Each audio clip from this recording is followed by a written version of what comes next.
Good morning. Today's Friday, March 13th, 2015. It's 8:32 a.m. We're in New York City at the Empire State Development Corporation to hold the meeting of the New York State DNA Subcommittee. My name is Fred Bieber, and I'm a member of the committee, and today I'm substituting as chair of this meeting for Dr. Jack Valentine, who's not here and he's excused. Present today as members of the committee are Dr. Mark Batzer, Dr. Allison Eastman, Dr. Eric Buell, Dr. Amanda Sozer, and Dr. Kenneth Kidd. So we do have a quorum, and we are able to vote on anything that comes before this committee. As of the 10th of March, we have not had any requests from the public to speak, and as a reminder, it's required that those wishing to speak at this meeting must request to do so 24 hours in advance. Our first item of business this morning is to review and approve the meeting agenda, and that's in your binders. And I'd like to first ask if there's any discussion about the agenda this morning.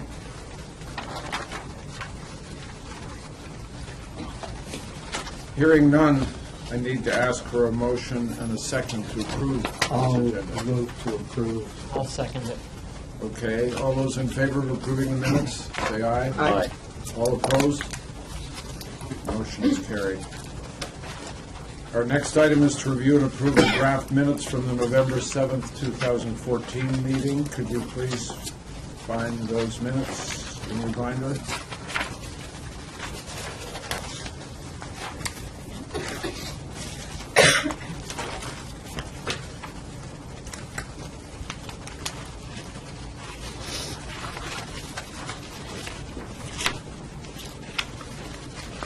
Are there any corrections or additions or amendments to these I didn't minutes? see anything. I didn't see anything.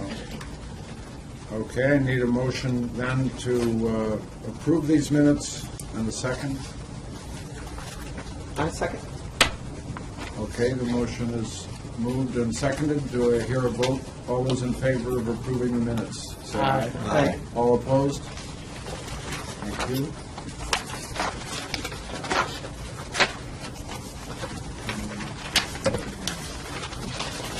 We're on item 4, accreditation and laboratory updates. And these assessments, some were full and some were surveillance assessments, and audits are provided for informational purposes. They do not require any votes at this time. And I'd like to turn this portion of the agenda to Brian. If you have any comments, Brian, or guidance for us at this moment about these accreditation or lab updates. Sure. The first one is the full assessment of Nassau County Division of Search and Services. We're having a little bit of a glitch with people getting signed in. I know Sandra McNulty will be representing the lab. I don't see her here, so it's possible she's still downstairs. If you did have, I don't know if you wanted to look at that, discuss it, and if you had questions, either reserve them or if you want to go out of order. So we can get up the next two. We have the individuals here for surveillance visits for the next several. So I don't know if there's any thought. I did have a question actually on the Nassau County. Well, your timing is perfect because Sandra just wandered in.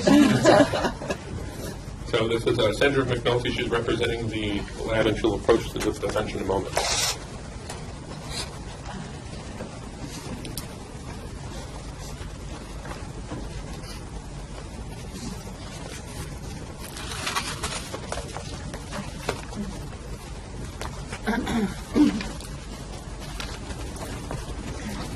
Good morning.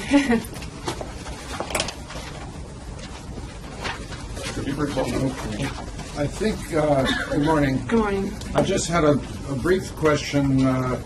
Could you explain very briefly something in the assessment report about when you do and when you don't perform calculations for STR data? Calculations for STR data or Yeah. for the combined YSTR and STR Well, data? both, actually.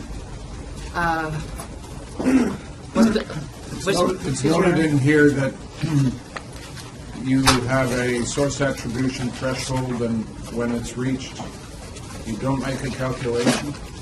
No, when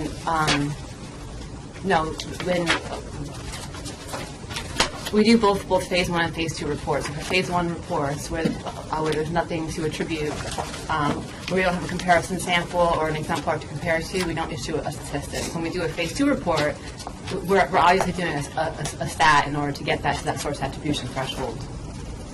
Okay, and what is that threshold in your lab? That threshold is 348 billion. Are there any other questions on this report?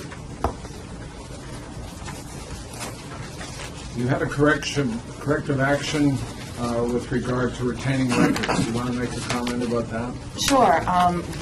What that car involved was our population statistics sheets. Everything in our process is tracked through our LIMS, or our evidence examination notes are all hard copies, which if we're making any revisions to those, we're obviously crossing out initially and dating those. Everything within our reports is tracked. So basically, if there's a change in interpretation during the point of technical review on, that is tracked in the report, in our report function in our LIMS. So it was our interpretation that since you can go back and recreate those statistics through it, if there was an interpretation change post technical review, that we were, if there was a change from the technical reviewer or the administrative reviewer to that interpretation on the stat sheet was being removed from the case file and a new one was being placed in. Since the assessment, we are now crossing out those, if there is either a typographical error or an interpretational change post-technical review, we are retaining those statistical worksheets in the case file, crossing them out, initialing, dating them, and then adding new stat worksheets on top. So that was what it was basically we felt that it was sufficient due to the fact that we can track the interpretational changes via the LIMS report functionality, that was sufficient. However, after the assessment, we are now retaining anything which is within the case record at the technical review phase, including stat worksheets if there's a typographical error or interpretation change. How does your technical review work with regard to the stats? Does the person recalculate the stats on his or her own? No, not necessarily recalculate them. The technical reviewer is going to review the interpretation.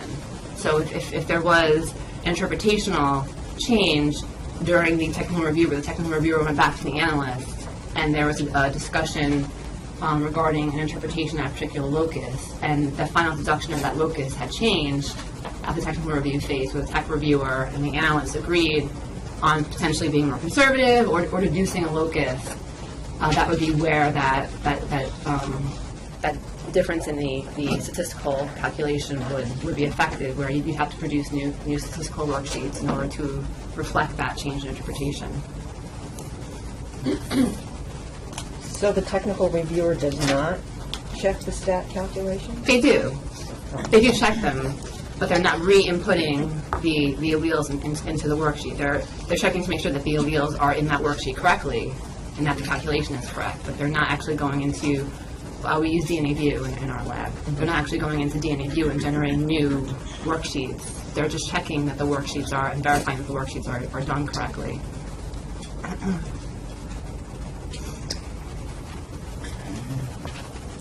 Any other questions? Thank you. Okay. Thank you. Next, there's a surveillance assessment from the New York State Police Crime Laboratory. We have members of the laboratory here if you have specific questions. We have the Director, Ray Wickenhauser, Associate Director, Tom Leach.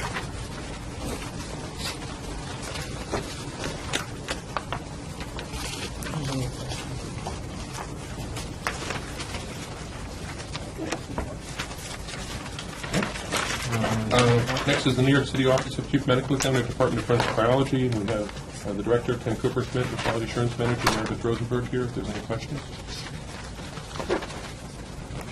Well, can we go back? I did have a question for Ray. I'm sorry, Ray. You notified this subcommittee on January the 2nd, Ray, about the change of key management, Shannon Morris. Is there anything we need to know about that? No, there's really no quality component. This is strictly from the disciplinary situation that we'll deal with later. So no casework impact. Thank you. Now we're back to New York City. All right, New York City Office of Chief Medical Examiner. And again, if anyone has questions, we have Tim Cooper, the Director, Meredith Rosenberg, the Quality Assurance Manager. I have a question.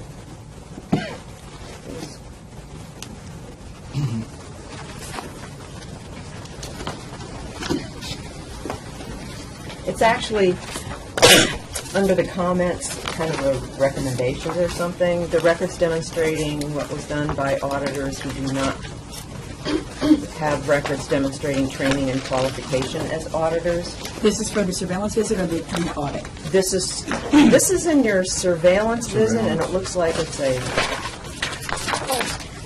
comment. It's in the comment section. Page 3 of 4, dated December 9th. Oh, okay. So what records do you keep, what records do you keep with regards to? That was for an internal, our internal audit from the previous year. And so we had a list of the auditors, but I didn't have their certificates that showed that they had been through the proper coursework. So I got that for the auditor. So what kind of training do they get as auditors? As auditors, all of those people had training with the ASCLD auditor.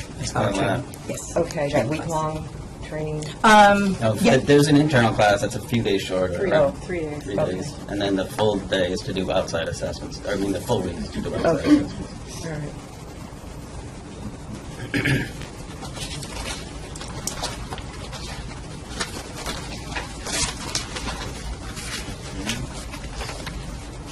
If there's no further questions about the surveillance visit, actually, they're also, they had a DNA audit. I don't know if anyone has any questions about the audit while they're here. I think I do. Mark, do you want to go first? Do you have any questions? That'll help.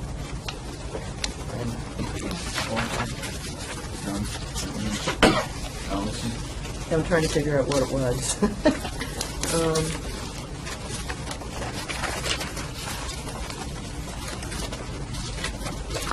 When I read further, I don't have this question anymore. I found the answer in your letters.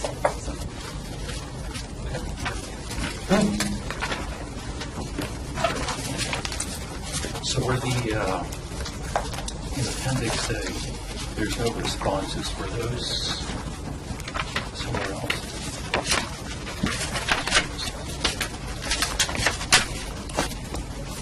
Would you mind going over that just please? So we did respond to the FBI on that.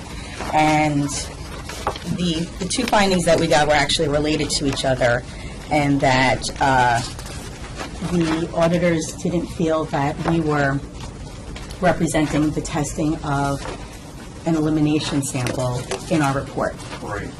And so in all of the cases that they saw where this was an issue, they were all property crime cases where it's, the elimination sample is really used so that we don't accidentally upload the homeowner, or if the homeowner touched something that the potential perpetrator also touched, we could maybe use the homeowner to determine the perpetrator's profile. If it was a profile that we determined that we couldn't, neither of those situations applied, we would just indicate that we typed the sample, it was a mixture of DNA, suitable for comparison, and leave it at that. And they said, the auditors felt that we should also mention that we did type the elimination sample, we did get a profile for that. So the way that we corrected for this is in a case like that, we now just state that we also tested the elimination samples and a profile was determined. Yeah, you'll have to excuse me, I did read that. It's a heck of a lot of information. One of the other questions I had just briefly, though, was just looking at Appendix D. Just a number of folks resigning in the past period of time.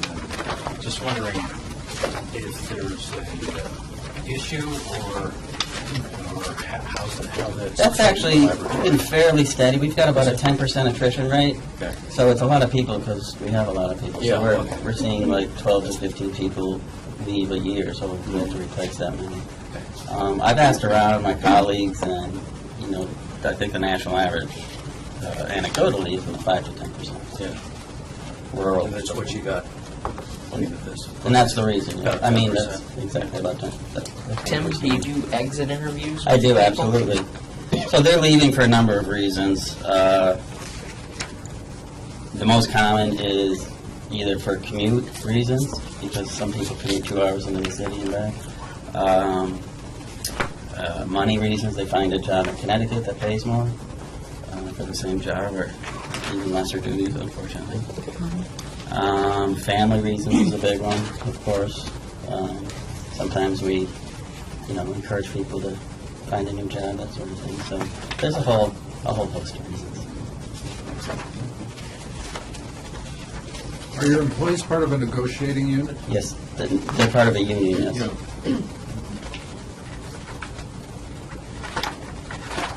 Thanks. Okay, the next laboratory is the Monterey County Crime Laboratory. Ellen Calhoun is available via telephone. Should you have any questions?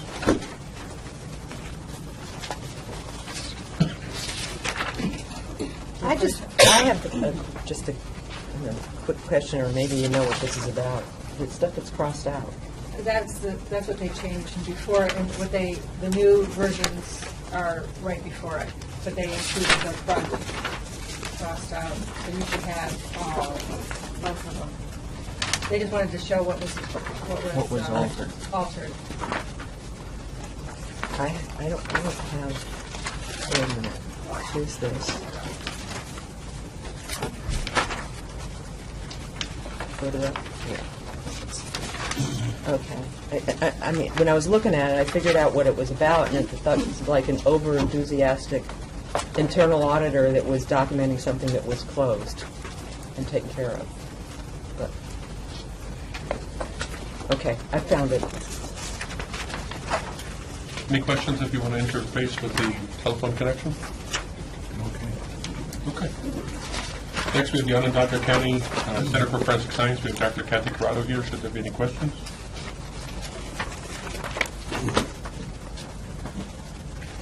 I just have one on Appendix C.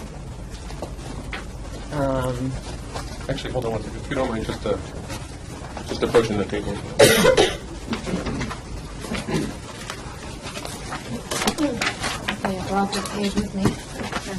Just the person never circled whether they were or were not a previously qualified analyst.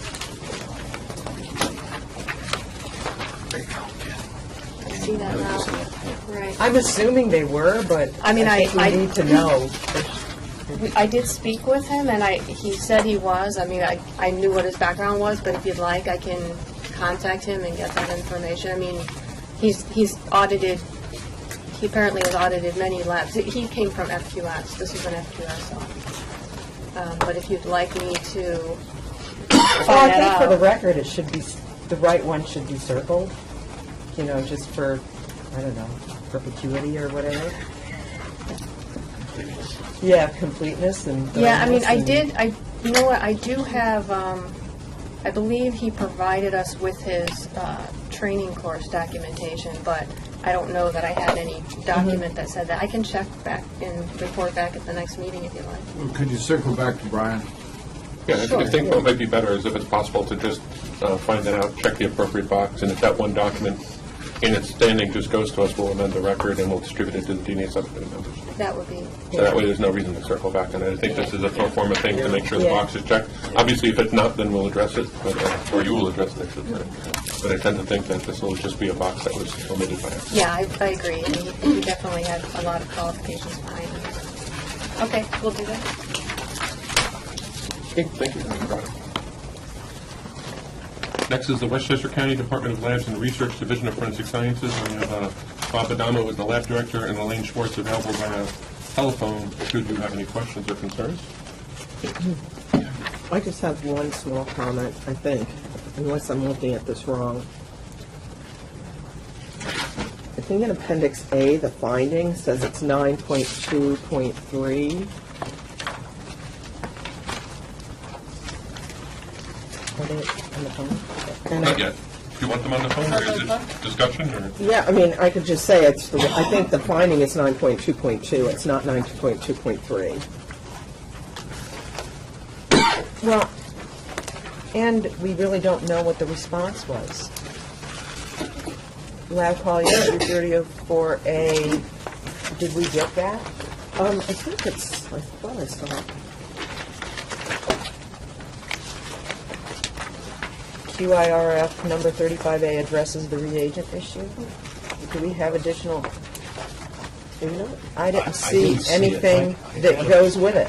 I flagged that as not quite sure what those responses Yeah. mean. They're pretty cryptic to me. Did you Yeah. get them on the board?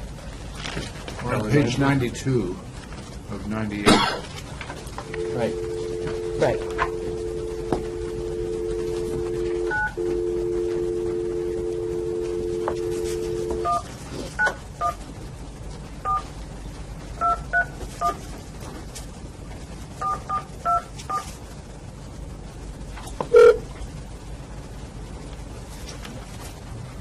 Glad to help you.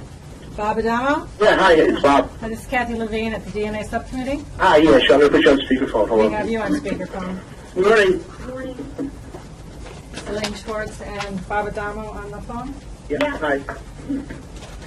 There's a question. Okay. Bob and Elaine, it's just here in Appendix A of your QAS, page 92 of 98. Yep. Under the responses, you just state lab quality issue number 34A addresses the finding for 5.1.3.1.3, and QIRF number 35A addresses the reagent issue. Well, we Right. don't know what those are. Okay, Elaine, go ahead. The first, you want me to explain what they are, what the issues are? I think the issues were pretty clear. It's just what is the response? Okay. So you never got our actions that we did? No. Okay. The first one was about the documentation for continuing education that are webinar-based. There was two different documentations that I had to do. One of them was I had to review the materials, and then the other was that I had to document the completion of hours for each analyst. And what our lab was doing was we had two separate forms that I was signing. And there were 4 different webinars where I didn't sign both forms. I signed either one form or the other form. So what we ended up doing is we ended up putting everything on one form. That was our preventative action that we did. So how do you document as far as reviewing them and determining that they are appropriate for, I guess, using as to go for that 8-hour, minimum 8 hour? Right? What we did, like I said, we had two separate forms. One of them was a form where I reviewed the material and I said that, yes, this qualifies for continuing education hours. The second form was it was an attendance sheet where people would sign their name and put how many hours they spent watching the webinar. And I would sign off on that. And actually, the 4 different webinars that we're discussing, I was in attendance for all 4 of them. Okay. Where I think the confusion was when we had the internal audit was that the person who was doing our internal audit was someone from the laboratory, thought that you needed prior approval. In reality, if you look at the standard, it doesn't say prior approval, it says approval. So the fact that Elaine actually sat in on all 4 of them, she then reviewed them by actually participating in them, and then she approved them. So she did it after the fact. But the problem was we kind of like went a little bit overboard having 2 forms when we really just should have had 1 form. So that was the problem. But they were approved. They didn't meet that standard of being approved. There just isn't a thing that says you have to prior approve them. We were kind of creating extra work for ourselves by having the two different forms. Okay, what about the QIRF number 35A? What does QIRF stand for? Oh, Quality Issues Reporting Form. Okay. So when something gets found, if we have any quality issues in the laboratory, anybody in the laboratory is allowed to report into our QA manager. So whenever we have something that rises in an internal audit, then that automatically gets a QIRF form filled out. Essentially, it's the report of what the person believes might be a quality issue, and then we have to follow up on it by doing, root cause analysis and stuff like that. So during the internal audit, one of the analysts found a number of reagents in the lab that were either expired or they didn't have an expiration date on them. They weren't properly labeled according to what's required by QAS. Now, these reagents were not used in casework. Right off the bat, these have nothing to do with casework, didn't affect casework, and some of them were just basically cleaning reagents. And Wayne will go through the list. Do you want me to go through each one? How do you know they weren't used for casework? Because one of the things was a bottle of glacial acetic acid, which hadn't even been opened yet. It just didn't have an expiration date on it. Another thing was some Clorox wipes that we had in one of the storage closets that weren't opened either. They just didn't have an expiration date on them. And those are just used to clean surfaces. Another thing was we had made up some 1% and 2% SDS that one of our technicians was going to do an experiment with, and she started the experiment, but she never finished it, and it just went nowhere.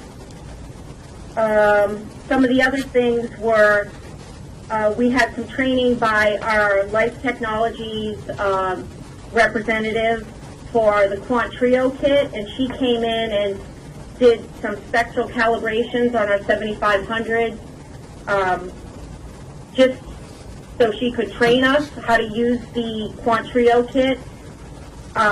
So those were just used for training purposes. Those didn't have an expiration date, and they were in one of the freezers. Okay. So none of this stuff pertains to casework. And as a result of that, what we did is we incorporated a monthly reagent check into our QC rotation. So each month, analysts are assigned to a different room, and they check the reagents that are present in that room and make sure all of them are labeled properly with expiration dates and there isn't anything expired. Okay, thank you. You're welcome. And I guess the other thing is, just on that finding, on Appendix A, it should be 9.2.2 instead of 9.2.3. Okay? Okay. All right, thanks, guys. Thank you very much. Hold on one second, actually, I'm sorry. I have one question for you. Appendix C, approved validations. Yes? Were all these approved? Yes. Based on our internal audit. Oh, okay. Yes. Would you mind just giving me a quick review of your KPICS, positive control performance test? I'm just curious about that. Yeah, I have to do it off the top of my head. I don't have it with me. Yeah, that's fine. Just a general overview. Okay. What we did is we made up a few slides that had known semen present on them, and we run one of those slides at the beginning of the week to make sure that the KPICS is properly, the color is okay, and it detects a certain amount of sperm found on that slide. Kind of a QC check to make sure that it's working up to our standards before anybody uses it for casework. Because if it doesn't detect the sperm, a certain amount of sperm cells that are present on our known sample, then we're not sure if it's going to work right with the casework. So it's run on Monday every week. Nice. Do you also have a slide that has just a limited number of sperm to test the outer limits of this thing? I think the one that we use, it doesn't have tons of sperm on it. There's a certain range that it has to detect. It might be like 20 sperm cells in order for it to pass. And just one follow-up. How are you using this? Is this, if the instrument doesn't find sperm, do you go ahead and do a manual examination of the slide? What it usually does is it gives us a number of bullets that we examine later on. The analyst goes back and reviews, and then they also have to have a second analyst agree with them that they would identify it as a sperm cell. I guess my question, Elaine, is if this comes back as a negative, Yeah. what happens next? Does an analyst say, okay, there's no sperm there, or does an analyst do a manual review of that slide? No, we do not do a manual review afterwards, but we also have tested the sample for AP and PSA as well. I mean, we feel pretty confident that if it comes back negative with the K-Pix, that it's negative. Because it will give us a bunch of different bullets to look at, and many of them are false negatives. They're not actually sperm cells. So there's a lot more that we have to reject. Anything that looks like a sperm head is going to call. And then the analysts have to go in and review the bullets and determine whether they think it's actually a sperm head or not. Yeah. I'm familiar with the system. We had something similar in Vermont. I guess my only thought is that you're testing it to see how many heads are found, but you're not pushing the limit to allow it to make. If there's a hard sperm to find, and it does it, then you have a pretty good confidence level that it's finding sperms, and you can say, hey, this is, it's not going to miss anything. I guess I just to me, I'd like to make sure that it's not missing something, and you're calling it negative without testing it fully. Well, I mean, we are doing AP and P30 on it too to reinforce that. If we came up with a positive PSA or a high AP, we do have a manual microscope in there to take a look at those slides if there was any concern.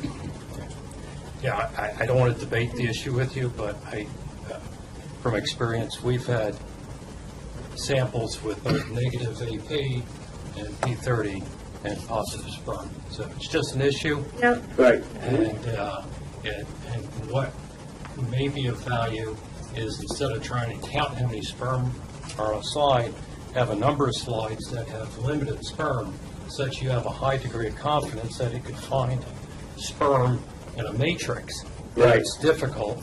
And then if it does give you a negative result, you have a high degree of confidence that it's finding those difficult sperm. So we can do that. Yeah. That's easy. We'll make up a slide that has only a few sperm on it and put that in our regular QC program. Cool. Actually, don't hang up yet. I gotta.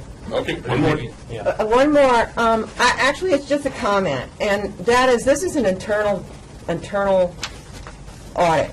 That's correct. And the form says that it's approval of validation studies by an external audit team. So that nowhere on here, I think I made a comment to Dr. Simich several meetings ago about a similar thing, that you have here a list of validations and it says that they're approved validations, but they're not really approved by an external audit team as is indicated on Appendix E.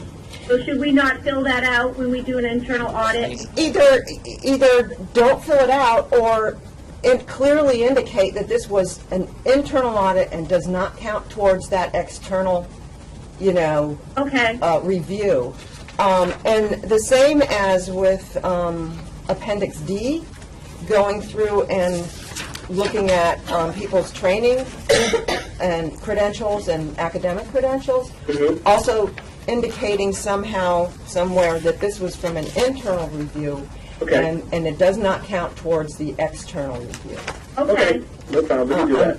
I mean, it just, 5 years down the line, this goes out for review, say, in a case for, I don't know, some discovery request, and it could be very misleading. Okay, we'll take care of that. Thank you. We have the last Colombo moments, or we're good? Okay.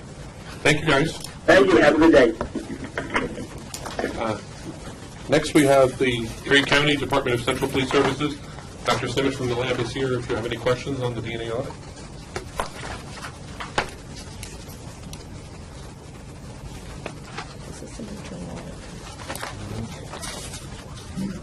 Yeah.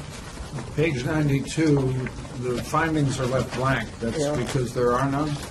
That's correct. Yeah.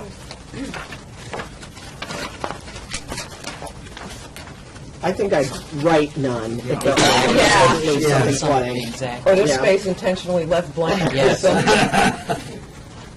I have an Appendix D question again. We have a list of individuals, same comment. And as soon as you said that, I said, oh, yeah, okay. No, that's a good, very good idea, and we'll have our internal auditors add that right above where they record that. This is only an internal review.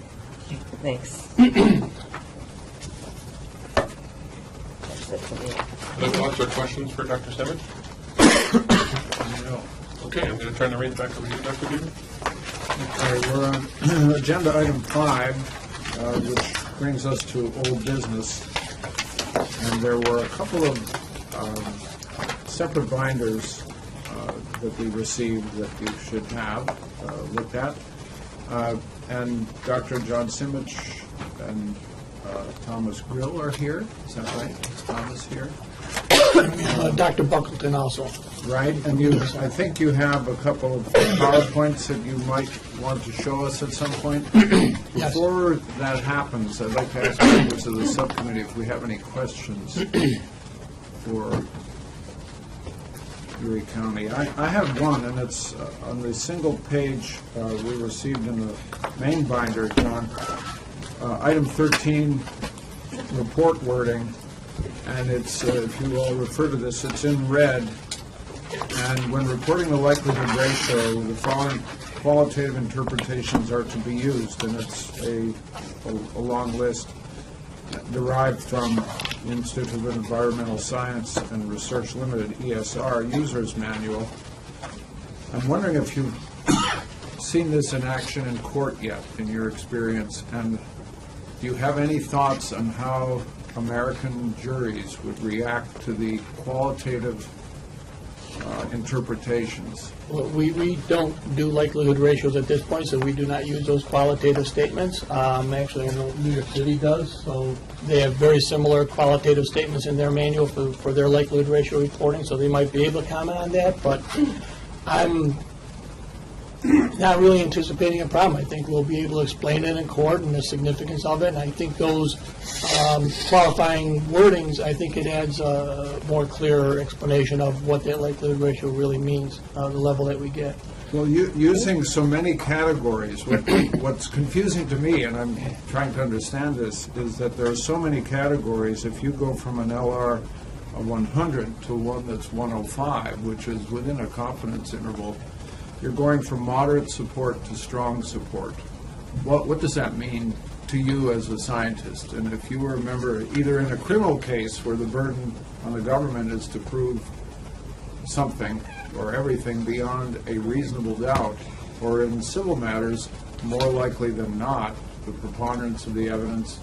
I'm not playing first-year law student here, but I'm confused by this. I think the intentions are good, but I'm wondering how a juror would make a decision in his or her own mind about a key piece of evidence when the wording is moderate versus strong versus very strong, when there are these areas of overlap. I'm not sure I'd know what to do with this if I didn't have the background in math and stats that I happen to have. Well, yeah, I understand your concern. That is something that we've considered. The definitions or the qualifiers are relatively arbitrary. You know, we're not, reading the source. I don't know that you can really put a good, because it is sort of trying to translate the number into an English language that somebody could understand, and that's why it's there.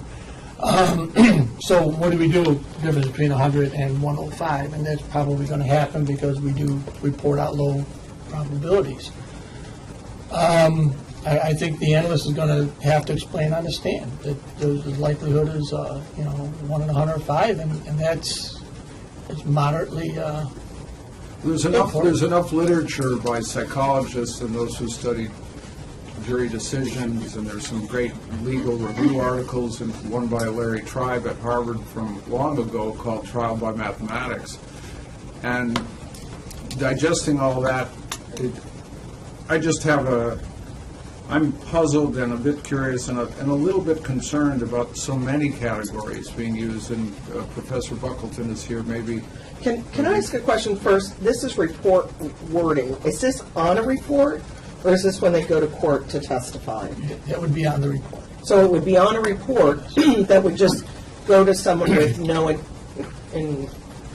explanation beyond this. That's not in court. Dr. Kidd. And I'm bothered by, in the range of 1 to 10, provide slight support, because a likelihood ratio of 10 in many circumstances is considered not significant. And so at some point, there's statistical significance. It's arbitrary where you draw it, much as you were talking about 100 to 105. But there is certainly a range around 1 that is not statistically significant, and it should not be reported as either slight evidence for or against the null hypothesis.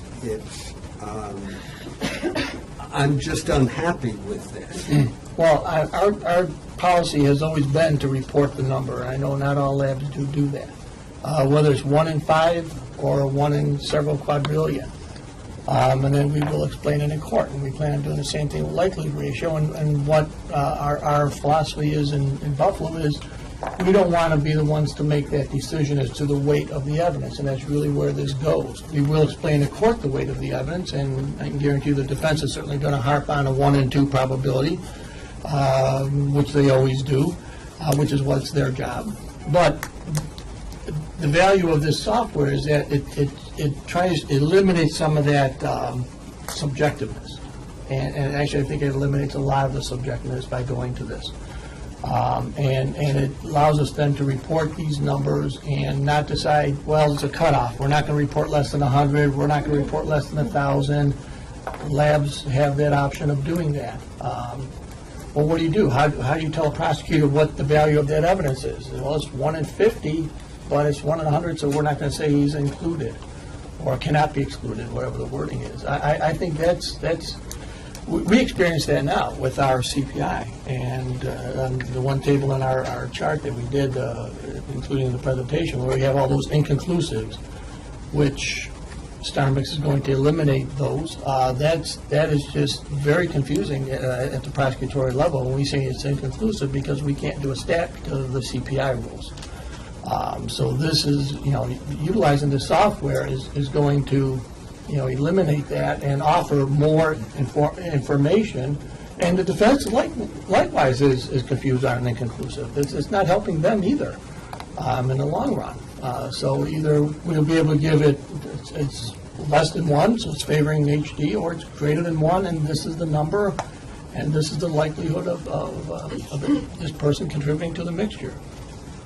I have no problem with presenting a likelihood ratio. That's a very appropriate statistic.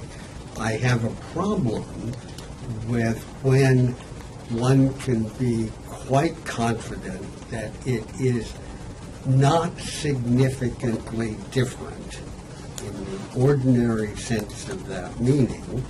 You say slight support. When there has to be a range around 1 when it is absolutely inconclusive. Now, that's arbitrary, but you are saying here if it's 1.1, that it's slight support. And I think that is statistically misleading. Now, admittedly, there is clearly no absolute point that everyone will agree on, but I think everyone will agree that a likelihood ratio of 1.1 is inconclusive. It does not provide slight support. Now, In fact, in the world of statistics, one can always argue, but I deal with likelihood ratios all the time, and in fact, we say it's not significant in a real meaningful way until we're beyond a likelihood ratio of 10. I've heard others use 100. I agree. I would have, on my multiple choice exam, I would have chosen 100 myself, but what worries me for the benefit of the justice system is that you're going to have motions in limine, John, by thoughtful defense counsel saying to the court, I want this report eliminated because it doesn't meet the burden of beyond a reasonable doubt. Slight support doesn't meet that burden, Your Honor. This report should be excluded on its face. I'm playing first-year law student in moot court here, but I would worry about that as a lab director. Well, I'm just expressing my concern. And it's a valid concern, but our opinion is that the forensic evidence is supporting evidence for all the rest of the case that the prosecutor has developed and is presenting. And it's only a part of the puzzle. And it's their job to put this puzzle together and put all the pieces together and use forensic science and our DNA report to support whatever hypothesis they're putting forward. And once again, it goes to the weight of the evidence. And if the weight is weak, it's weak. And the jury can weigh that. And the defense can attack it. It's 1 in 10. 3 people in the courtroom might have the same number, absolutely. And our scientists will say that on the stand. We get asked that all. That's a routine question when we put out a low number. So we just don't feel that arbitrarily saying, well, we're not going to report less than a conclusion, a positive conclusion, less than a certain number. I think it's just arbitrary, and I think it leads to more confusion. Amanda? So I'm sorry, I may be wrong, but I see a difference between a report going out with just a report and being in a courtroom where people can discuss this, back and forth by asking questions to the witness. So I see those as two different things. So I think we should, because this is on the report, I think we should just talk about it. This report is going to someone. This report will be looked at by someone, by themselves, maybe with no one there to explain that to them. Am I right? Because this is on a report. Yeah, you are right, and that's just... And maybe you could help me with this. So one of the issues that I have is that we've validated things. We're measuring down to nanograms of DNA with large validation studies, and we come up with a number. Everything's been validated and checked with quality checks, and then we translate that number, that purely scientific number, into something else. And I don't understand the qualitative interpretation. Where's the validation for that? It's on the report. That's where I'm There isn't. Okay. It's just, that's just the example or the wordings that I'm using, they're from ESR's manual. This is what they use down in New Zealand, Australia. They're very similar to what New York City is using. And I'm a little bit familiar with like Hummel's verbal who- predicates, and I kind of have the same issue with those. And I understand how it makes it easier, but I don't. But I almost feel like we're crossing a line from science to non-science, and I'd be interested in the legal community weighing in on that, perhaps. Well, I mean, we can certainly, I mean, let me tell you, back up a little bit. The reason why I did this is because I'm relying on what I'm seeing out there in the field currently for those who are doing likelihood ratios. So, once again, I'm not throwing you guys on the bus. I think it's great what you're doing. So I'm using your example. I'm finding they've been doing likelihood ratios for a while. They're using those wordings, or very similar, very close. I think I would go up a little bit. So I would have higher. the same question. So same thing with ESI. The same question there. So I want to maintain what's being done in the industry. Yeah. Now, if the committee feels that it'd be better if we just gave the likelihood ratio, which is very similar, what's exactly what we're doing now with CPI, we're not saying it's 1 in 100, well, 1 in 100, therefore he could be the guy. We're saying he cannot be excluded. I'm more than, it would actually be a lot easier for us to write our reports like that if the committee feels that that's an appropriate and acceptable use of the likelihood ratio. I will certainly defer to your opinion on that. I have no problem either way, to be honest with you. To speak quickly to the legal science interface, I think for the idea of report writing, just because New York is undertaking some of this stuff, I guess I would advocate more for putting something on a report, so at least in advance you know what the person's going to say or testify to. I think it's fair to defense, I think it's fair to prosecution to have a clue as to where the lab's going to go with it, because that same number, if you're putting the number out, you can come out with a number that means virtually nothing, and if you look at the lab report and they say it's a total inclusion, they at least, the defense and the other side has a heads up that this is crazy.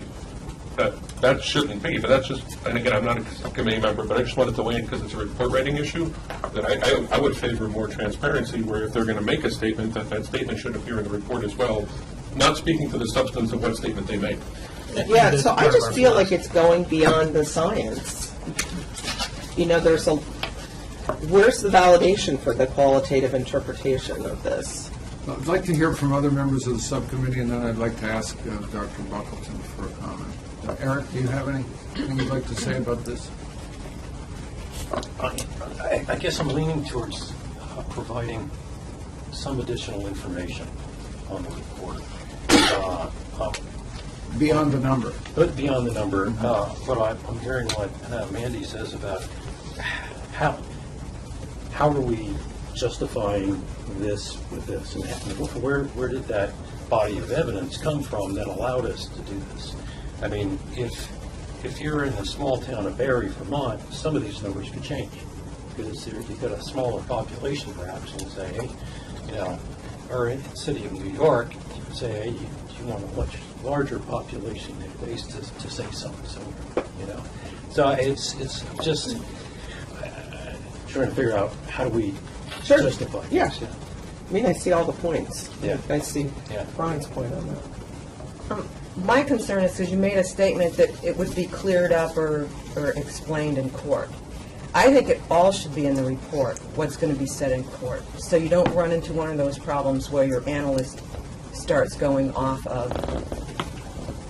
saying things that really are not accurate, I mean, if you've got your correct statement in here, your correct significance or whatever, or how it's going to be related to the likelihood ratio, that you don't have to worry about missed testimony. I mean, we've heard tons and tons and tons about testimony going awry because somebody deviates from what they should be saying. And, I mean, I've looked at testimony that just went totally off the wall, maybe by some confusing questions from the opposing counsel. And I don't know, I want to know what an analyst is going to do when you've got a 10 likelihood ratio in court, because they're going to be asked about it. And possibility of going beyond what is stated in the report is real. That could come back and get you. compromise the lab's integrity, whatever. So, I mean, so then you're in favor of this? And I agree with Ken. I mean, basically, 1 to 10. That's something the descriptor really is overstating that something's there, and it really probably, in fact, may not be. And so I think part of the issue is that there's a large division of the reporting statistic here, and that I'm not convinced that the descriptors completely and accurately reflect the true statistical likelihood. It is clearly a continuum, and there's nothing here that would convey to someone who is not statistically significant that these are sort of guidelines. I disagree at the low level for the strength of the evidence, as one would put it in wording, but particularly at the 0.1 to 10 ratio, I don't like the wording. But beyond that, if there were a better sense of the continuum, that there's really no difference between 98 and 102. It doesn't go from moderate to strong just because it crossed that line. We all know that, but it's a report, and it's dated in a way I'm just unhappy with. It doesn't convey that aspect of going from hard science, the actual likelihood ratio, to some verbal interpretation. If the ratio, you could even have this table and then what the ratio is. This falls in the range between moderate to strong because it's close to that boundary. That would be one way of being a little more transparent. And more accurate. And more accurate.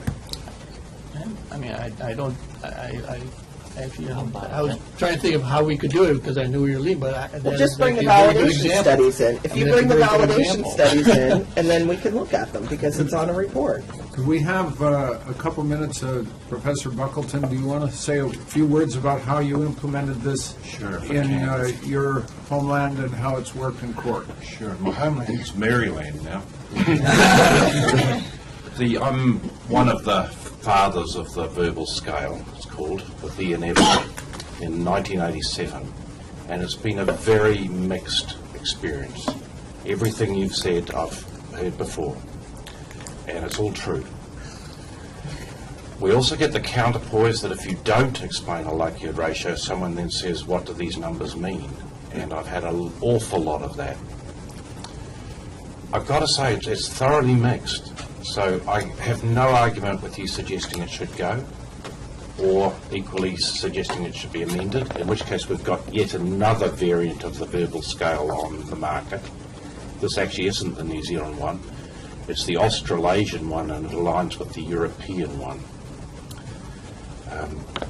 If I try and pick up some of your specific points, and there were quite a few, there is one factoid that we haven't put on the table, is that star mix can give you a lower bound on the likelihood ratio for sampling uncertainty, uncertainty from the Monte Carlo effect, and uncertainty in theta. So to pick up Dr. Kidd's argument that really a likelihood ratio of 10 might actually be 1, which is completely true, but we'd be giving the lower bound anyhow, so we'd be talking about a lower bound of 10. But can I accept, I actually wipe out from 100 down myself, all right? But can I pick that up? And let's just change evidence to Y chromosome. I wipe out from 100 down, I've just wiped out the whole of Y chromosome. That's all the likelihood ratios they get. In fact, they're thrilled with 10. So this was meant to be an evidence scale for all evidence, and a couple of you look like you might have enough grey hairs to get back to blood grouping. You know, we were absolutely tickled pink with 10%. Well, we used to go with ABO at 50%. You know? So can I ask, can I embrace all your criticism? Absolutely true. Arbitrary. First time I've heard that we aren't conveying the continuousness well, Dr. Kidd. I had hoped to. The words just go up in they get in like an extra more each time. I think someone's put in brackets. I used to have them just next to the numbers to try and look fuzzier. But all true, all your criticisms. And if we don't give them, we get a different set saying you're putting out a number with no guidance. Can I finish with what I hope is my main point? The real purpose of that scale is to say that weak evidence is weak. Right, remember, if you've got a likelihood ratio of 10, you're going into court with the word DNA and positive association. And if they've been watching CSI, they're going, it's him. And you have to break that. So you have to get words out like slight, moderate, weak. Please don't go too far. The scale was intended to try and do that, not to overinflate a 10.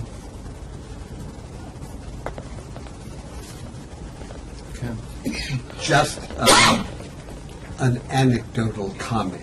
I testified for the defense to try to weaken for the jury evidence of 1 in 4. Yeah. Because it was DNA. Yeah, exactly, exactly. So if you guys have some, or please either dismiss the verbal scale if that's your choice, or if you have any adjustments that meet those goals of saying it's continuous and weak evidence is weak. That was the goal. Brian and Gina, what options does this subcommittee have at this time? We're not bound to approve or disapprove this document today, are we? No. And just to speak to that comment again, though, about the idea of the verbal scale, I think I'm a proponent of having it for a couple of reasons. One, in addition to the fact that everybody knows what you're going to say before you say it, but there's also a quality control mechanism for the laboratory where they have a document where you can look and say what this should be. So if you're looking at testimony review and someone exceeds that, or they have a likelihood ratio that's not that and they didn't represent it, to me, there's a better check and balance on the system if you have, now I'm saying what that verbal scale should be or how, or the linguistics of it or the interpretation of it, that's, for you as a deliberative body to consider. But from a purely procedural perspective, to me it seems more open, more transparent, more able to check and balance it to ensure you're conveying it. The legal science interface is always challenging. It's always challenging. Can I suggest that if this discussion provokes a forward discussion about how to present likelihood ratios in court, that would be a magnificent thing.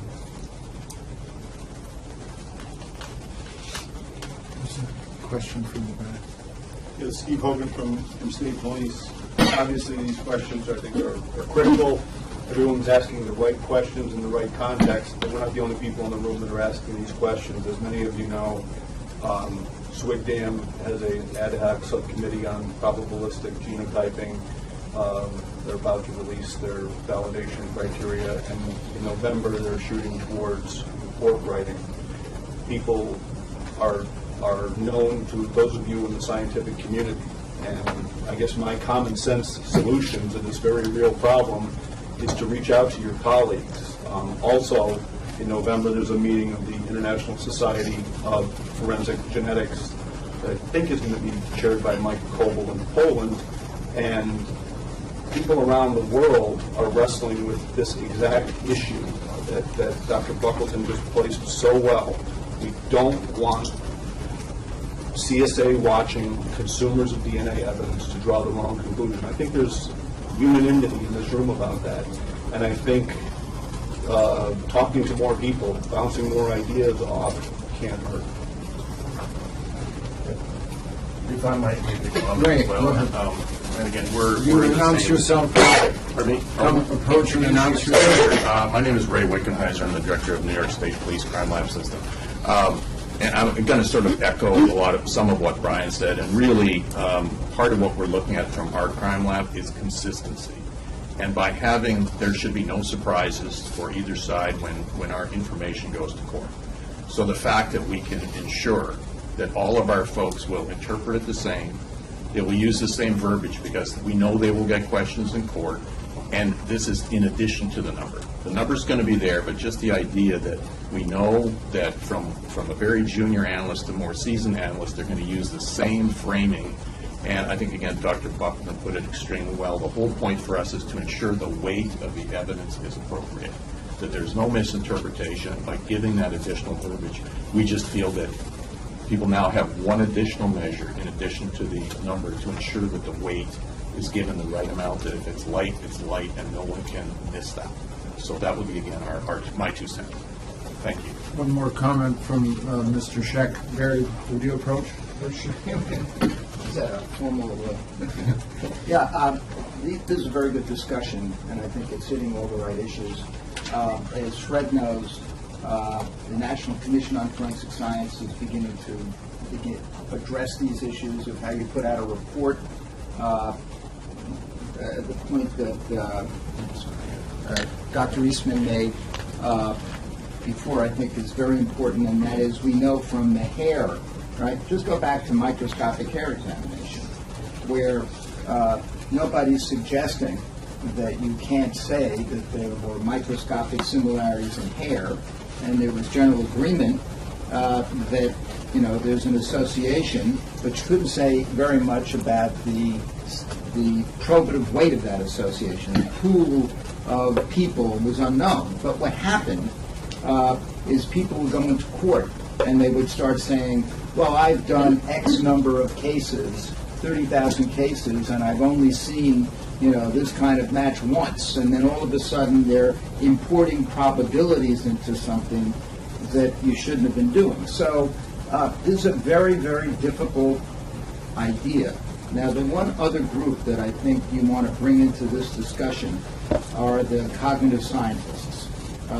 Because we have stood up a subcommittee for the commission that I'm on human factors, but, you know, we really need to get Daniel Kahneman. We need to get psychologists who can tell us something about how people construe probabilities, because, you know, there's a whole field of naive statistics, right? Exactly how people receive these kinds of numbers and what the significance is to them. So I don't think anybody's disputing that you really have to have a sensible, consistent way of talking about it, and that the people that come in from the labs have to stay within certain clear bounds that are within the report. And what I thought was really a good part of this discussion, you know, validated in some way. You know, that's a struggle for everyone right now. So I think it is kind of premature. And a lot of people are working on this issue. It's getting very, very hard as we start going down to very, very small amounts of DNA, right? Start coming in with probabilities that people don't understand. I just will tell you this, from talking to, I won't name who it is, but somebody of this nature years ago, they always said, you know, the easiest thing for people to understand are odds, right? Which is something in favor of frequentists, I have to say. You know, people understand, you say one in something, and they kind of get it, right? So this is a hard problem, and I guess the bottom line on it, I think that these were all the right questions, but I think that we may want to bring in some human factors people to assist in evaluating this. Just another point, that the actual discussion of the report we're on this is a separate discussion than the actual validation of SDR mix. Right. So those, just to unpack those processes, it's all valuable to have it, but it's not that the validation issues with STR mix cannot continue because of this. They're separate issues. Right. When were you hoping to actually potentially implement item 13 in your SOPs, John? It would be implemented when we implement Star Mix. I feel that if we're going to do that, that the wordings are important because, as we've discussed around the table, they really do, they will then help to limit the analyst in making their statement. It alerts the defense that 1 in 10 probably is not that great. You know what, you might want to attack that. You know, so it has a lot of value, and actually, I really, as I've been sitting there thinking, I actually like Dr. Kidd's suggestion is to include in an appendix to the report, which I've never been in favor of myself, but a lot of labs are doing that, so we can certainly start doing that. The table, and have it in the report. You know, have the statement, the wording that's applicable, and then see Appendix A for additional wordings, or however I would word that, and have that attached to the back of the report, and that way they would see that table, and if it's a 105, then the defense is going to be able to say, well, isn't it awfully close to 100, so might it not be a slight, and I don't have the wordings in the top of my head, a slight probability or whatever? You know, so just say, yeah, it could be, absolutely. You know, and I think that's an excellent way to address that. It's a continuum, and it is a continuum. You know, we put arbitrary numbers there just because you have to have cutoffs in order to maintain consistency. We want to maintain consistency in our reports and our interpretations, and this is how to do it. But I think that would be an excellent solution to one of the major issues. The other approach is to change, or a possible other approach, change the wording so if it's in the 100 to 1,000, said provide support in the range of moderate to strong. So, you know, so the wording itself conveys the range. So the 1 to 10 provides support from none to very slight. I personally would feel more comfortable if this was an explanation of the results, and all the information was there so that people could see that, and it was not actually part of the report, but it was maybe an attachment to the report that was an explanation of the results with all of the information there rather than just one statement on the report. Since this subcommittee has to be looking over everything in the whole state of New York, is there a sense, Brian and Gina, for a mechanism that this subcommittee could use to visit this issue or revisit it along with the other labs in the state that are including OCME and others, so that people are marching to the same music within the state of New York that has the holy water of this subcommittee? I think, could that be an agenda item for another meeting? Right, we have, New York has a structure that's different than other states, where in addition to the subcommittee and the commission, we also have different technical working groups, and the technical working groups are discipline-specific. One member of each lab that participates in a certain discipline participates, and there's a chair, actually the chair of the BioTwig, Joe Galdi, is actually here, but I'm pretty sure that this actual very issue is on the agenda for the next BioTwig meeting, and maybe what we can do is we can see about, you know, having a discussion at the next DNA subcommittee meeting about some of the discussions that are had within the labs throughout the state, because the point of the twigs, the technical working groups, is to try and promote consistency, uniformity, and also, you know, find gaps in things and make things better. So they're meeting, I believe, in April, end of March, even better. They're moving their meeting up to address the exigent issue. And keeping in mind what Sweet Dam is doing and what ISFG, you can reach out to John Coble and others. So would that I be know your... Sweet Dam won't release them until they're ready to release them, we asked. But I think we can have... we can have that discussion, and maybe we can see if we can get an update at the next subcommittee meeting, or at least the one in September, to see where things are at, depending on when the SWIG dam documents are released. How would that affect your timetable, John? My timetable was to implement this last November. My timetable is whatever the DNA subcommittee approves.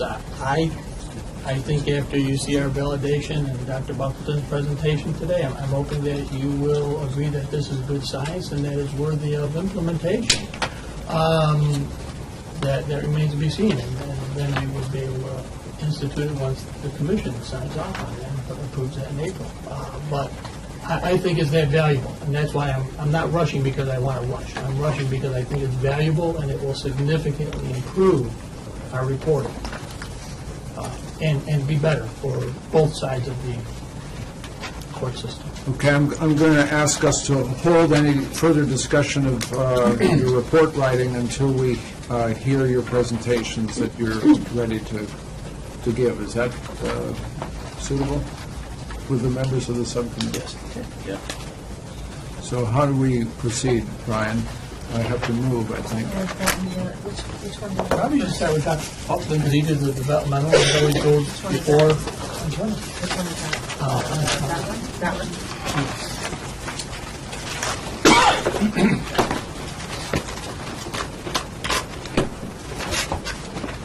Dr. Beaver, what's the protocol? Am I allowed to walk up there and Yes, point at the indeed. screen? We have no remote, so it's just all of us move this way. No worries. And also, please, I'm most happy to be interrupted as I go, if that's appropriate. So, if you go to the first slide. I don't know if we have some little signal system or something. Just a right arrow should do it, the middle one. I'm hoping some more. Can we? So a couple of little technical troubles here, but first of all, I'm a state employee of New Zealand. I don't benefit directly or indirectly from Starmix. And just to put that in the proper context, I don't even get my air miles, just so you know. But I do try and stand on science, not on any commercial leg. I thought I might just talk to you about the slide that's just gone. Of what I see in the United States as the reasons for change. And it's got a lot to do with reducing evidential wastage. People feel they have a valuable profile, but they're unable to express that value one way or the other with a statistic. But we get two collateral benefits with this, and I believe we improve scientific robustness and professional standards. And there are two small non-robust aspects to CPI and RMP, and we can remove them. Tried to think what the desirable features of a system would be if you were implementing from greenfield. And I've come down to this one, a good ability to separate true from false donors. And can I say that list has been pruned down to that? It used to be a long list. And after a lot of thought, I've decided that that is actually our goal. But you might also consider as desirable that the operator should be able to explain what has happened. And of course, there is an ancient right to an accused to confront his accusers. And that's in our, I think, the Sixth Amendment of the United States as well. So also you might be interested in what logistics support, training, fry support and materials were given to any lab. Are they going to be dumped with the software and abandoned, or is some level of support to be given to them? If you click this for build, I probably shouldn't have done builds in this format, but I have. So if you click, we'll get some builds, and we'll just get them up there. Yeah, that's good if I stop there. So if we have the log of the likelihood ratio, and we call naught, the log of 1 is naught, so naught is inconclusive. You think of that horizontal line as inconclusive. We want true donors high and false donors low. And if you thought of the x-axis as information, so can I just arbitrarily ask you to think of high template at the right and low at the left? it's a little more complex. If you've got lots of contributors, it's actually low information. What we want is a really nice split of good information. We can live with a smaller split if you take away all our template. And we know from scientific first principles it should tend to zero if you take away all our information. Just go forward again, please. I wish I hadn't put the bills in. If you just go through the bills, this will be a little hard for us to do. Back one. Just remind us that LRs above 1 for false donors are false inclusions, and they're a thing that we would pay particular attention to. So we go forward, please. These are the tests that we've done during development and validation for StarMix. So we've repeated the calculations in the software by hand. Examination of profiles with known contributors, and they're called ground truth known examinations. We also have gone through a beta testing period where we examined all counterintuitive results, comparisons against other methods, and I'm going to talk about limitations of the software if that's appropriate for you, and reproducibility. So I can be a bit quick with repeat calculations and we'll pick up time, but here are the Dober standards. Now I know you're a Fry State, but those are the Dober standards. I've also marked us against those. The two development partners are Adelaide, Australia, and ESR in New Zealand. Adelaide is NATA accredited, that's an Australian organisation. We're ASCLAD accredited. And all the developmental documentation has been kept to 17025 standards. All versions are locked, so it's the exact opposite of open source. Versions are locked and cannot be changed. They're locked by a US company, Niche Vision, and I can't change them. They're locked, version controlled, dated, and they're linked both to the documentation and the accreditation experiments. So there's a direct linkage between each version and the documentation that goes with it. The developmental validation does appear in the user's manual. We can go a little quickly through this maybe and make up time because of course it's completely unreadable, but there are pages of this stuff in there. And we've gone as far as we can to publication.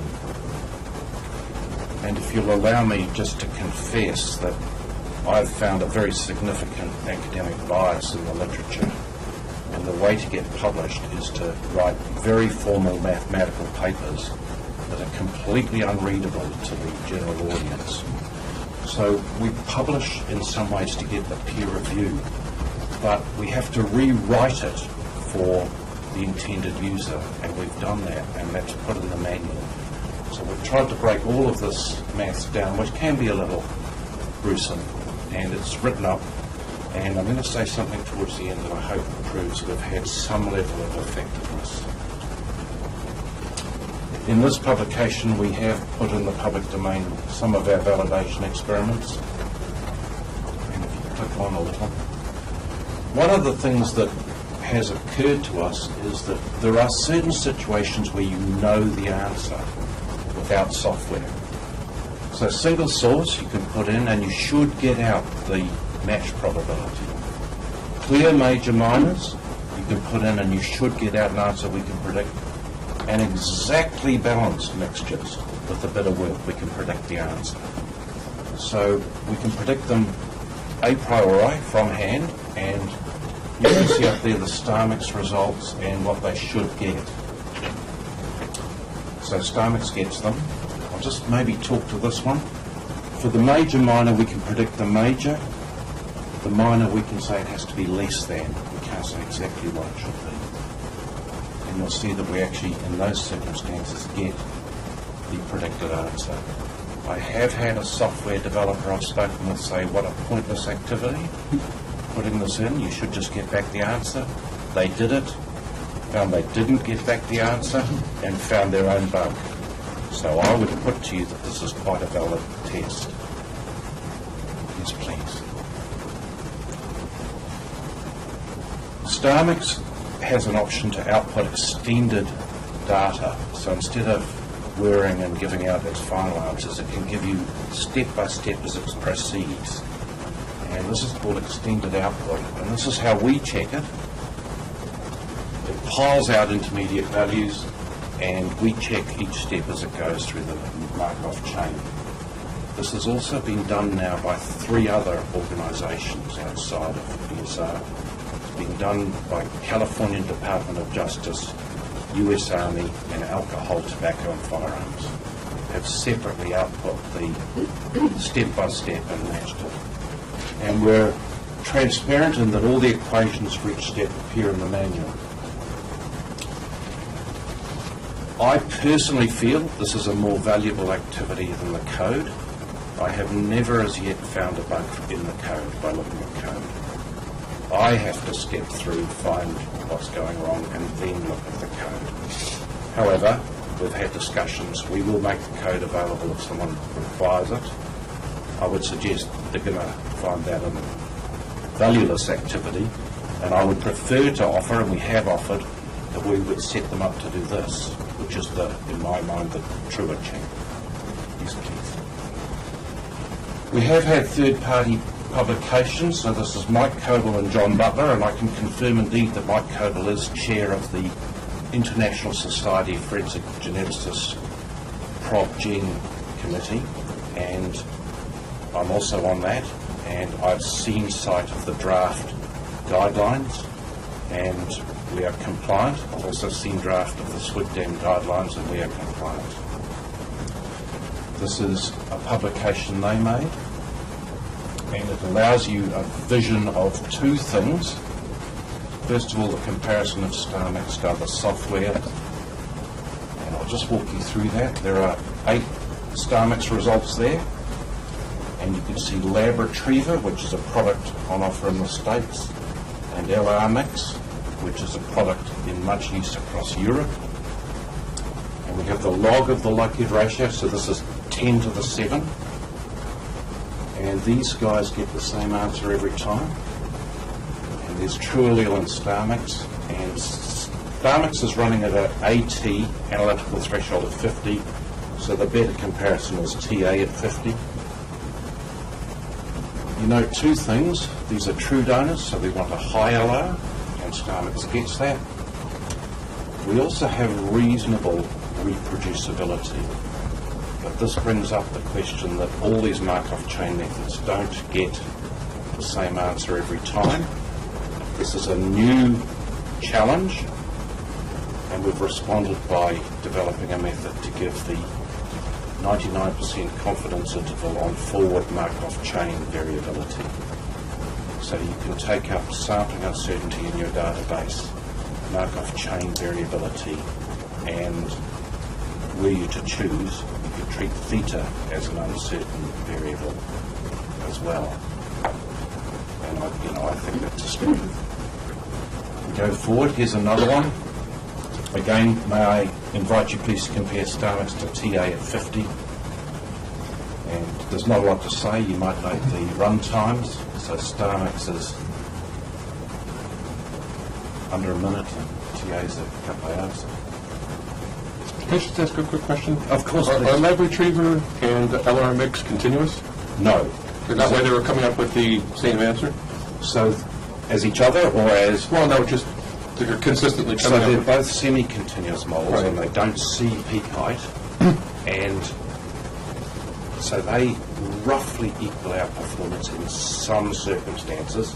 But if you give us height information, major, minor, trace, that's where the continuous models come in. LRMix is, they're both freeware, open source, and this one is in quite wide usage internationally, across Europe and in South America, and at least in one jurisdiction of the United States. I don't know about Lab Retriever's usage, I'm sorry. It's also freeware, but I don't know. Thank you. I think this is the same as before, but, there you are, that's what it looks like.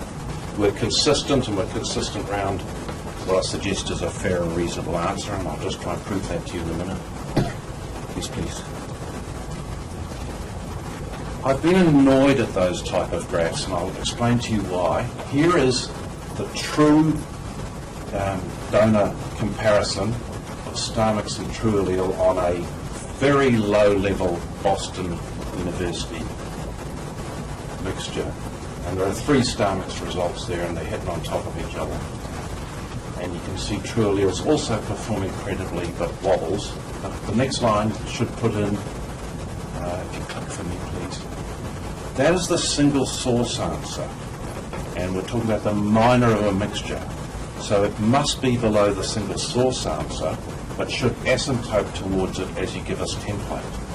And we see that both ourselves and True Allele are indeed doing that. And yes, please. I've put in CPI there because I think an important question to ask ourselves is this a step forward? All right. And at least in this comparison, I would tell you that for the true donors, it's a massive step forward compared to CPI. But I'm going to try and make this argument, and thank you for bringing it up. These are 10,000 false donors fabricated by simulation. And we can see that we want them low, and we can see they are. One's just snuck above inconclusive. And please look at our template. Right, this is picograms. So here's 50 picograms. We want true donors high, false donors low. If you remember my initial graph. And there are 10,000 here, but I can't display them. And I said I've been annoyed a little bit by the experiments focusing on getting big numbers for true donors. We want big numbers for true donors and low numbers for false donors. That's our actual goal. Thank you. Ground truth known. Large LR when HP is true, low LR when HG is true. Anything that's coming above the line we could call an adventitious match. We're very interested in the error rate of a system. We could call that a measure of the error rate. This is Erie County data, and this is a 2-contributor mixture. And again, please note the template level is really quite low, and I apologise for the enormously pale colour system. If any of you have eyes that are getting old like mine, we're struggling here, and I couldn't do anything about it. But there are a lot of LRs down here at 0, and we can't plot 0 on a log scale, so we've put them down there, and they're still falling on each other. We want green high and pink low, and we see that a good template we have that, and at low template we struggle, and that's the correct result. Yes, please.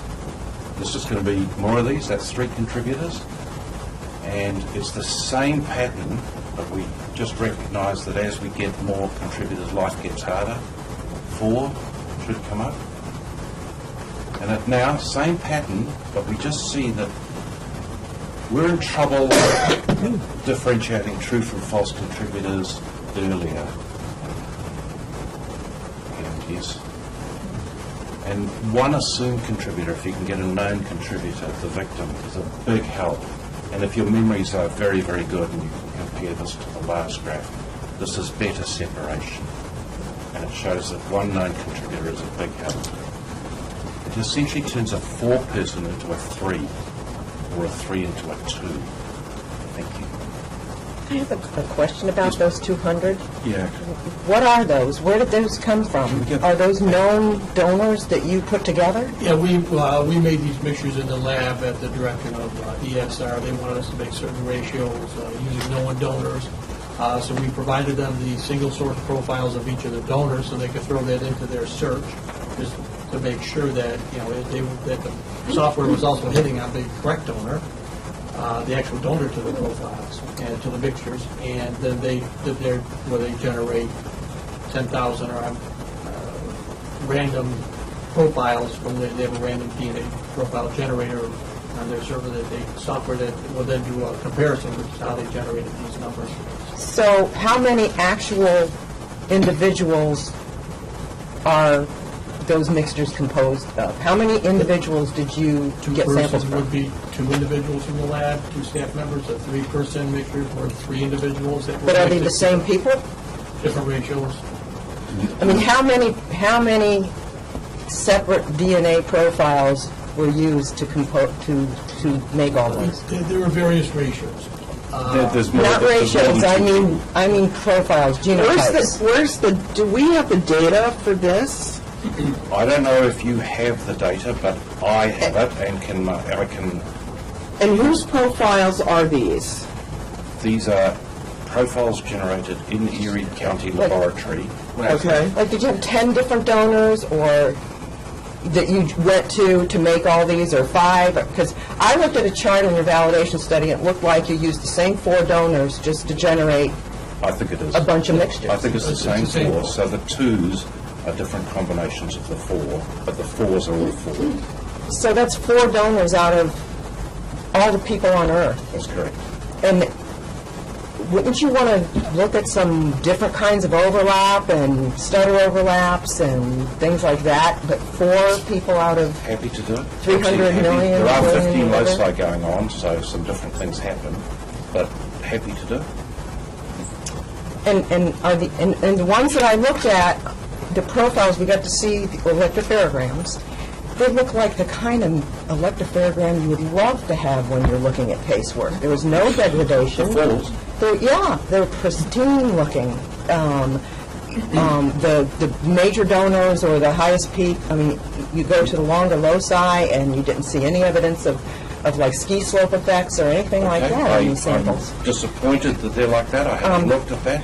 They're what you would love to have. Sure. I want to see ratty stuff. Well, That's one what I you wanna have, see. I just don't have it from Erie County. I have ratty stuff from elsewhere. Do you have ratty stuff? Not your casework samples that you that we ran, there was absolute dropout. What you were looking at was our other mixture study that we did in-house as part of our training and testing for the analysts to do. Those were different mixtures that we prepared, and they were more uniform because we wanted to get a more consistent number out of Starbucks. So we did not push the limits. But these other mixtures that Tom made up, he made up intentionally so that there would be one of the donors would be dropping out. At the lower. I want to see where they're all going down. The whole thing is going down. I think What's the limit? And I don't know. That's what I mean. I'd like to see what you really see in the lab when you're looking at casework. What would We be have helpful, done. John, I think, is to make some mixtures not look like that, but take a firearm, a Glock or a SIG or a Smith & Wesson pistol, and have some of your known individuals handle it. Because now the type of mixtures coming before the courts now are they're not this great sexual assaults where you have a known victim and maybe a consensual partner and an alleged rapist. You're having lots of firearm possession issues, and those create 2, 3, 4, 5-person mixtures that are often difficult to deconvolve or deconvolute. And you might do that with the known people and swabbing the slide and handbooks and cartridge cases and firearms to mimic the real story that we're going to see in court. We've tried that. It doesn't work. We cannot contaminate a handgun to get 3 or 4 people on. I don't know why. It is very. We get them in all the time. We do handguns every day. We do DNA on probably 250 handguns a year. And yes, we get 2, 3. Sometimes we get a single source. We get lucky. 4 people, sometimes 5, and it's not durable. But to do it in the lab, we have not been able to do it. And we've done it more than once. We've tried it more than once. I can't get into the test. I don't know what goes on. DC now has lots of cases of firearms possession, steering wheels on hijacked cars. It's a suggestion.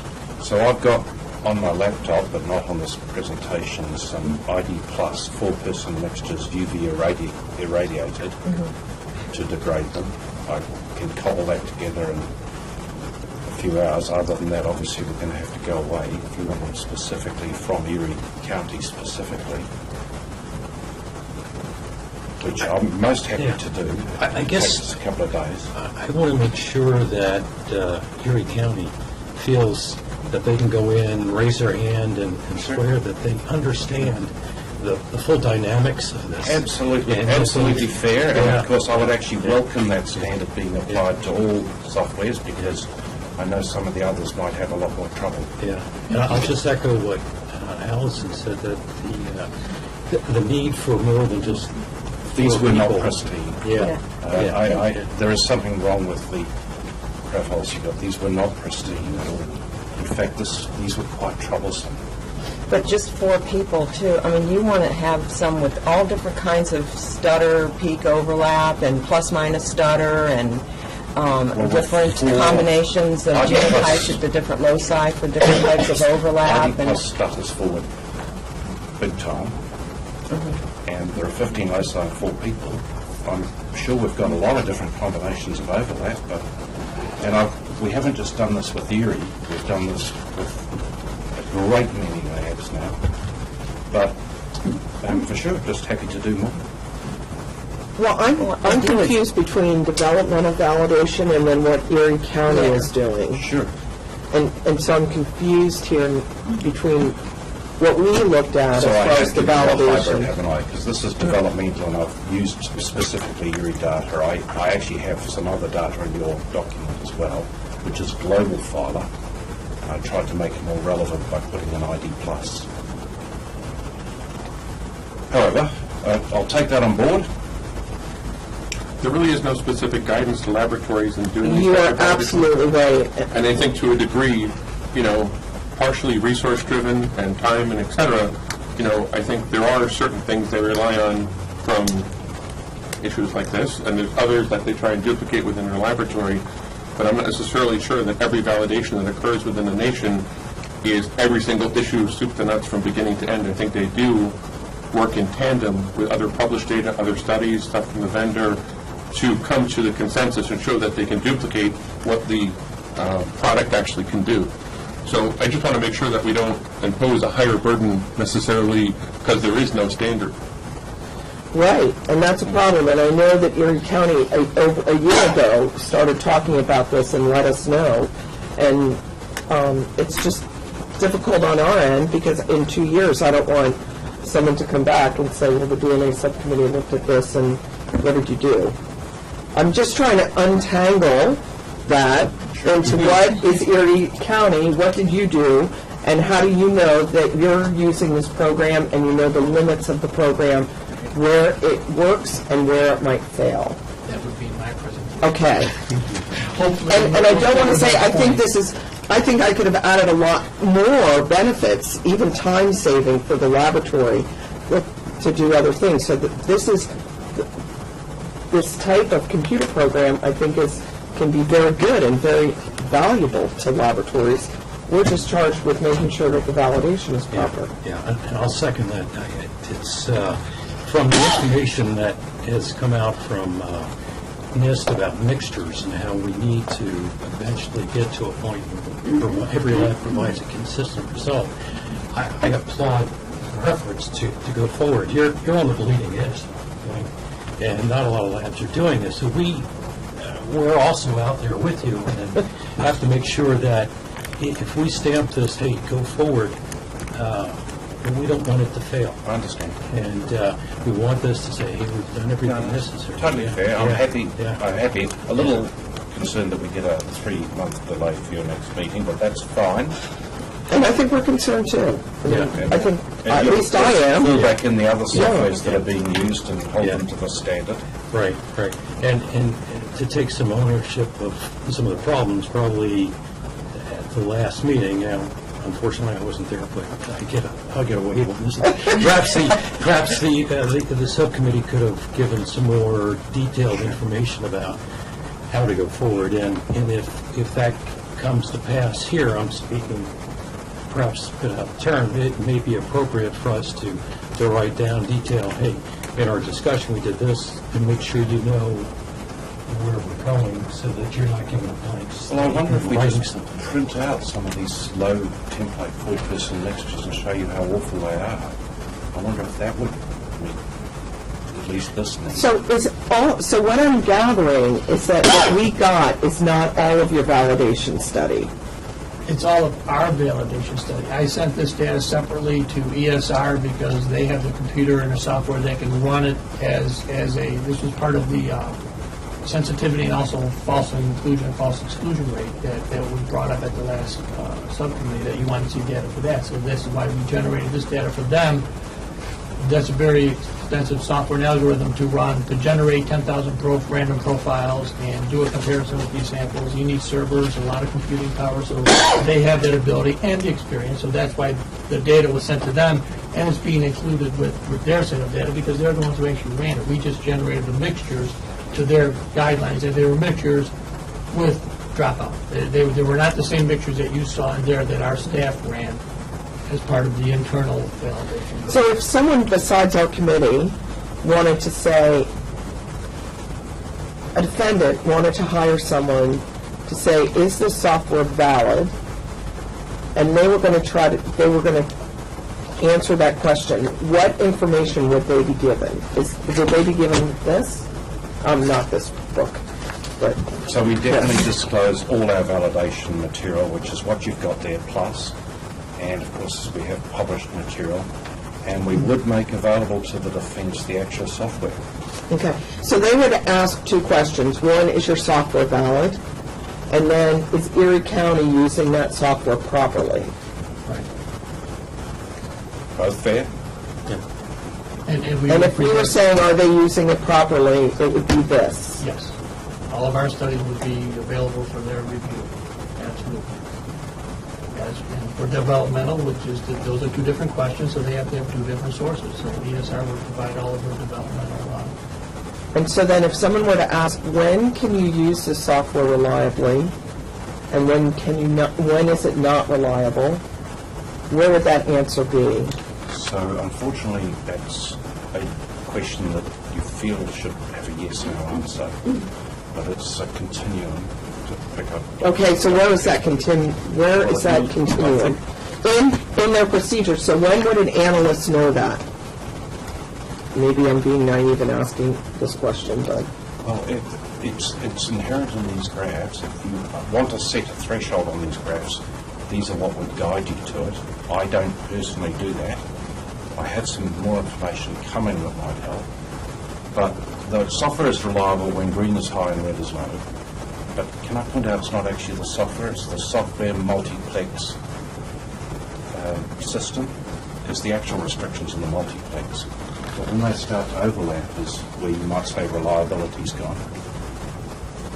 So if I'm an analyst in the laboratory and I look at my results, how do I know that those results are valid? Okay. How do I know that I haven't put something into the program? Sorry, I may be just being really naive here. Massive set of diagnostics inherent in the software that range from mathematical output to what I call the primary output, which are weights. The weights are intuitive for a trained analyst, and they can go, those are right. So we didn't see any of that. We didn't see your actual output. I can. I mean... I did provide some of the output. You did? Some of the outputs, yeah.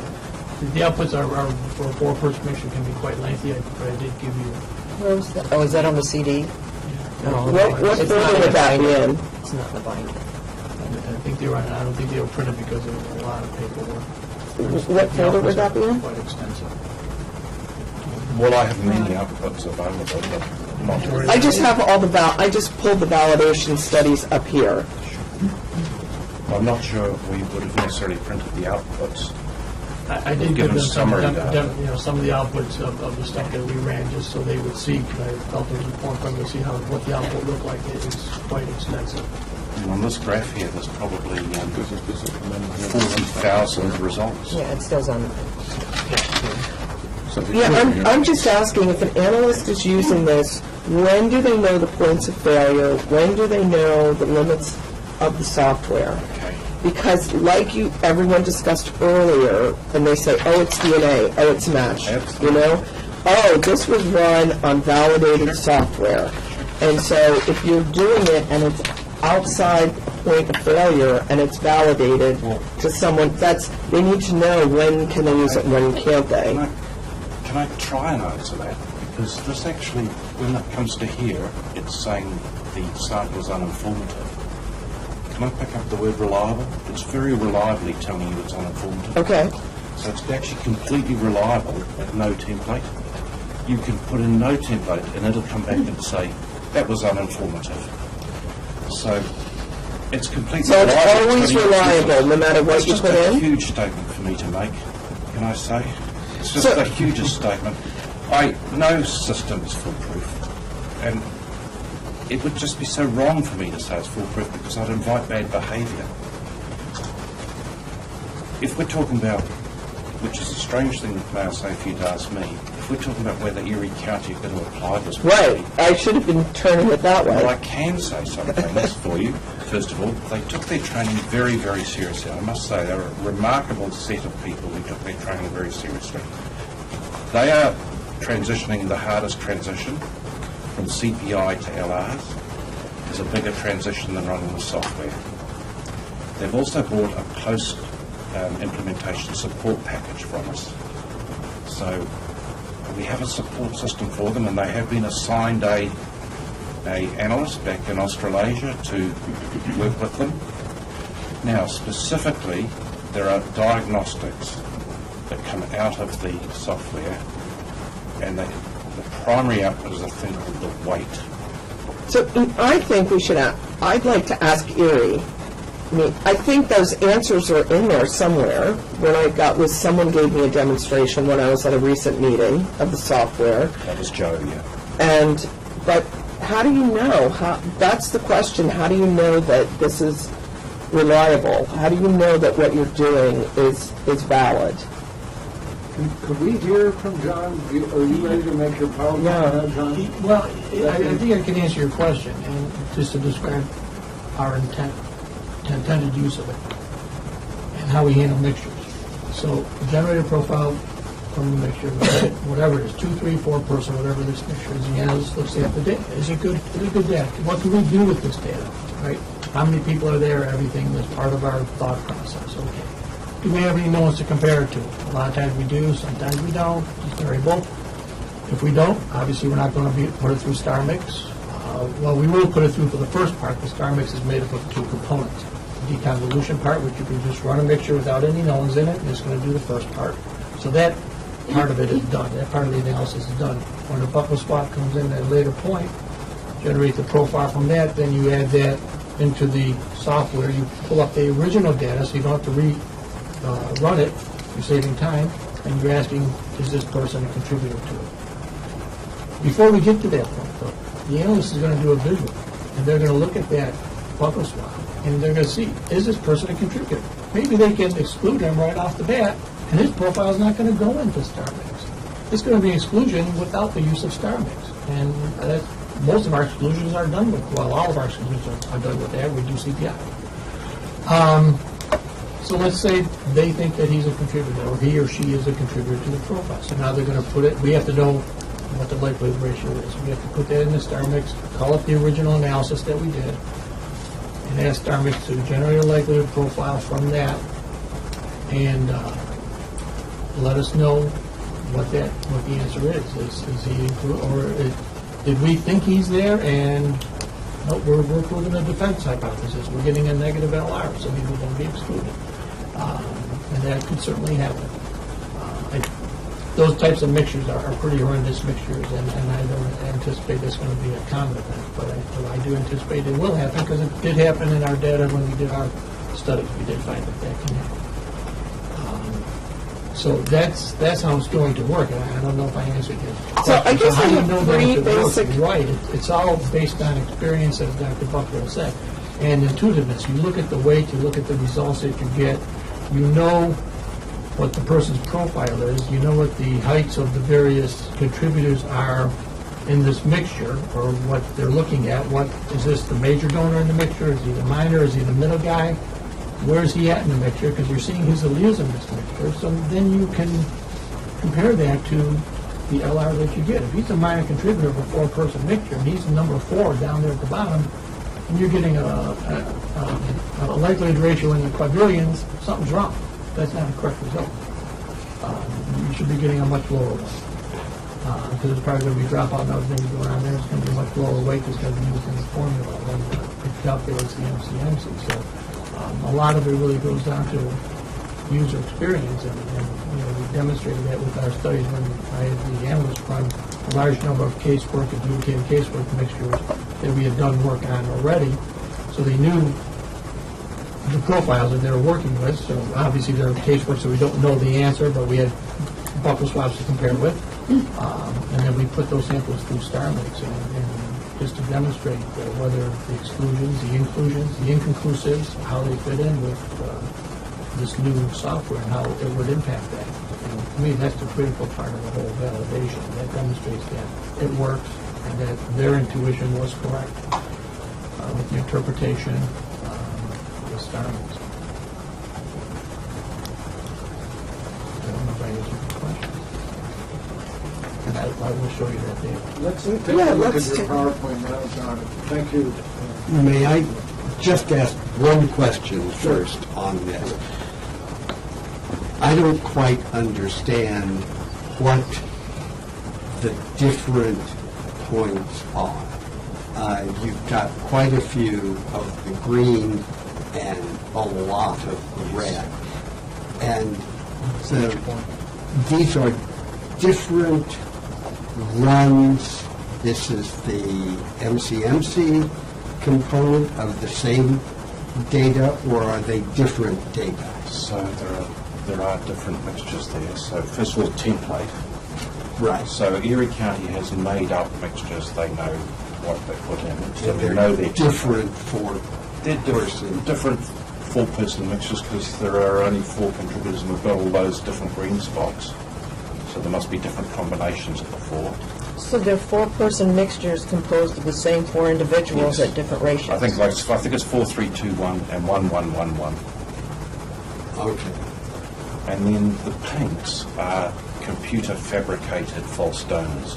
So we just generate as many as we choose, non-donors, just absolutely from the product rule, we just generate people and we put them through and we want them to be excluded, and most of the time they are. Okay. And we can pad out the pink easily because that's a software situation. The green has to go back and be reconstructed in the lab. And then you do, to get the, how do you get the lower template for these constructed profiles? So they're constructed donors to an already made lower template profile. So Erie County have made a low template profile out of whatever that would be. Looks like 12 and a half. For the pink, I'm looking at the pink. So the pink, we've just tried So false it's still in donors that against the file. 12 and a half. We've tried false donors against the real 12 and a half. So, okay. So these are samples that have been run at low template. Yes. And you've got that profile and you run it. And then we're just making out false people who should be excluded on average, and on average they are. So if you had 4 donors, and then you made up a profile, and there was an allele that wasn't part of those 4 donors, then that person would be excluded. If that allele is tiny, it could be it would be excluded still, yeah. No evidence in the 4 donor no peak at that point. No peak at that point, it would be. I heard that we're going to change. Shall I sit down? I think, John, it's time for you to thank you. So it would be interesting to me just with these rules. Because if you have one that's not in there, if you just use a color. We could probably skip through a lot of this because I think it was the beginning part of it, the last one, it's really just things that we ran to set up the parameters that we need to run StarMix in our lab with our kit and our instrumentation. Can I ask you a question about that? You're doing a 3,500. Yes. Do you have a separate validation of your, or how did you bring your 3,500 in, or is this your 3,500 validation? No, we've been using the 3,500 for identifier points. We implemented it last year. So that's been validated. That was validated independently. We've been doing ID Plus for a while on that. Okay. So number of contributors. Just to give you an idea how StarMix works. So one of the things that StarMix we have to put is the number of contributors has to be entered for StarMix in order for it to do its job. So that's entered by the analyst at the start of the analysis. And we determine that using standard allele counting in combination with the relative ratios of alleles, and that's based on the analyst's experience. If there was a better way, then we would certainly do that. If the software did it automatically, then we would certainly utilize that, but it does not at this point. So that's just something that StarMix requires in order for it to do its deconvolution. What StarMix uses is the observed peak heights, which is obtained from the evidence profile, right? That's the information that we get off the 3,500. Stutter is calculated per allele. The maximum allowable stutter in the program is 0.3%, or 30% rather. Camera saturation, we use the manufacturer's default value of 30,000. We don't, with the 3,500, we just don't get anywhere near that. If it's in, StarMix needs a value, we don't even approach that. Have you ever tested that to see the We've linearity? not been able to load it up that high. We get a lot of minus A when that happens. We've not been able to load it up and get it up there. So we have tried it. Yeah, so I'm just wondering if I mean, you need to put a value in there, and I accept it, but I would feel happier if you had made sure you were linear to a value, you know, and well, I haven't used the 3,500, but I've used other ones that I've seen where it starts doing one of those numbers, and where that happens, according to some of what I've read, it's important to know that, you know, perhaps you'll never get up there, but I would feel better with a number that you could trust. Once again, we've not been able to achieve saturation. Okay, well, how about at 10,000? Is it linear at 10,000? Is it linear at 5,000? At the amount that we amplify, we don't get anywhere near 10,000 with identifier. Well, We're not I guess, approaching even what's your that linear level, range? What's your linear range? What have you tested be a linear range? That's all I'm asking.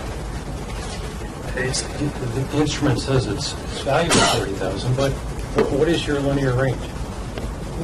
In our validation studies, we amplify 1 nanogram, which is double of our target value, and we see that as linear up to that value. We did not go above it because we never exceed, we're never even close to that. Our target is 500 nanograms, and we are very good, 0.5. We're very good about achieving that value. And when I'm reviewing casework, our analysts right on, they make their dilutions and they're right on, they do not exceed it. So we really do not get anywhere near the saturation in our experience. I don't even know how lab could do it. They would have to really blow it. To be honest with you, maybe some do. 3,100 was different. Absolutely, you had issues with that. I guess all I'm asking is that perhaps you're staying at this, but you have a case and you blow it and it's a little bit higher. Do you say that's fine, or is there an issue? They would have to look at it. If you see flatlining, then they're going to have to reanalyze that sample and make a dilution and run it at proper concentration. It's not going to be approved. Flatlining is not the issue. The issue is, as DNA increases, you could slowly see that. And it may not flatline. Without being anywhere near Near camera saturation. We're So talking that- about, So quantitatively speaking,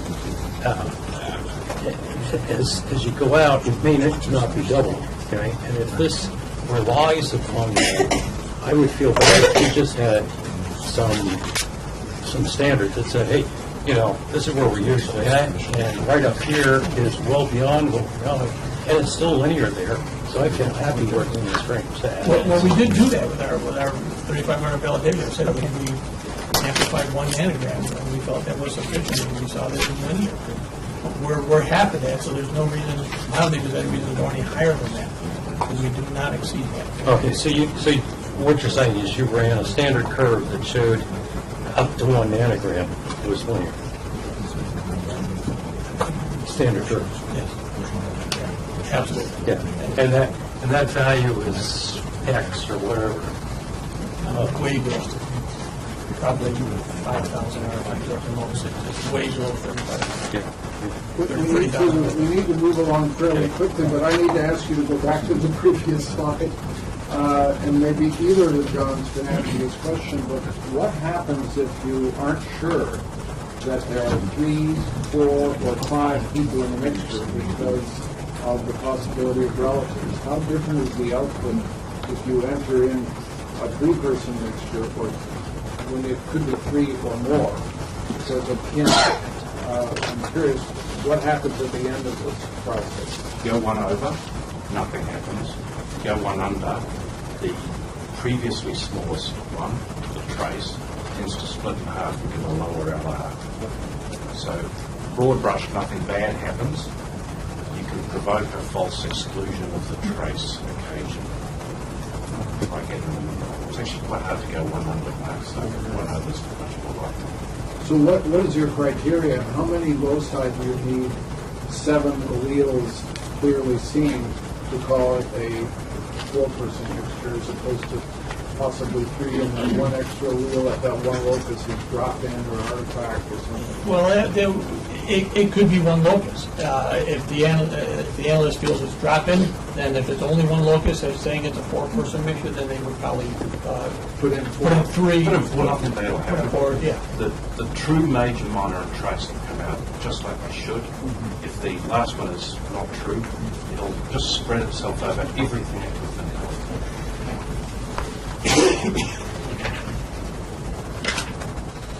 All right, so we did that next slide. Drop-in parameters, we calculated this. Maximum drop-in height was 120 RFU. That was observed based on 2 times the PAT. We calculated that. That was our highest PAT. We use color-specific PATs. We use an exponential model provided by ESR to calculate the drop-in parameters. And these were done from instances observed in reagent blanks and negative controls that were run during case work. So your highest drop-in was like 97, wasn't it? And you just decided to move it up to 120? That was based on, their recommendation of 2 times the PAT, our highest value. But that's just a cutoff. There's actually additional factors that are entered into the software for drop-in. These drop-in parameters, which I'll calculate off of this graph, off of the numbers that we put in to their spreadsheet. What are the X and Y axes on that graph? X's are a few of the drop-in heights, and Y is probability density. Whose validation is this?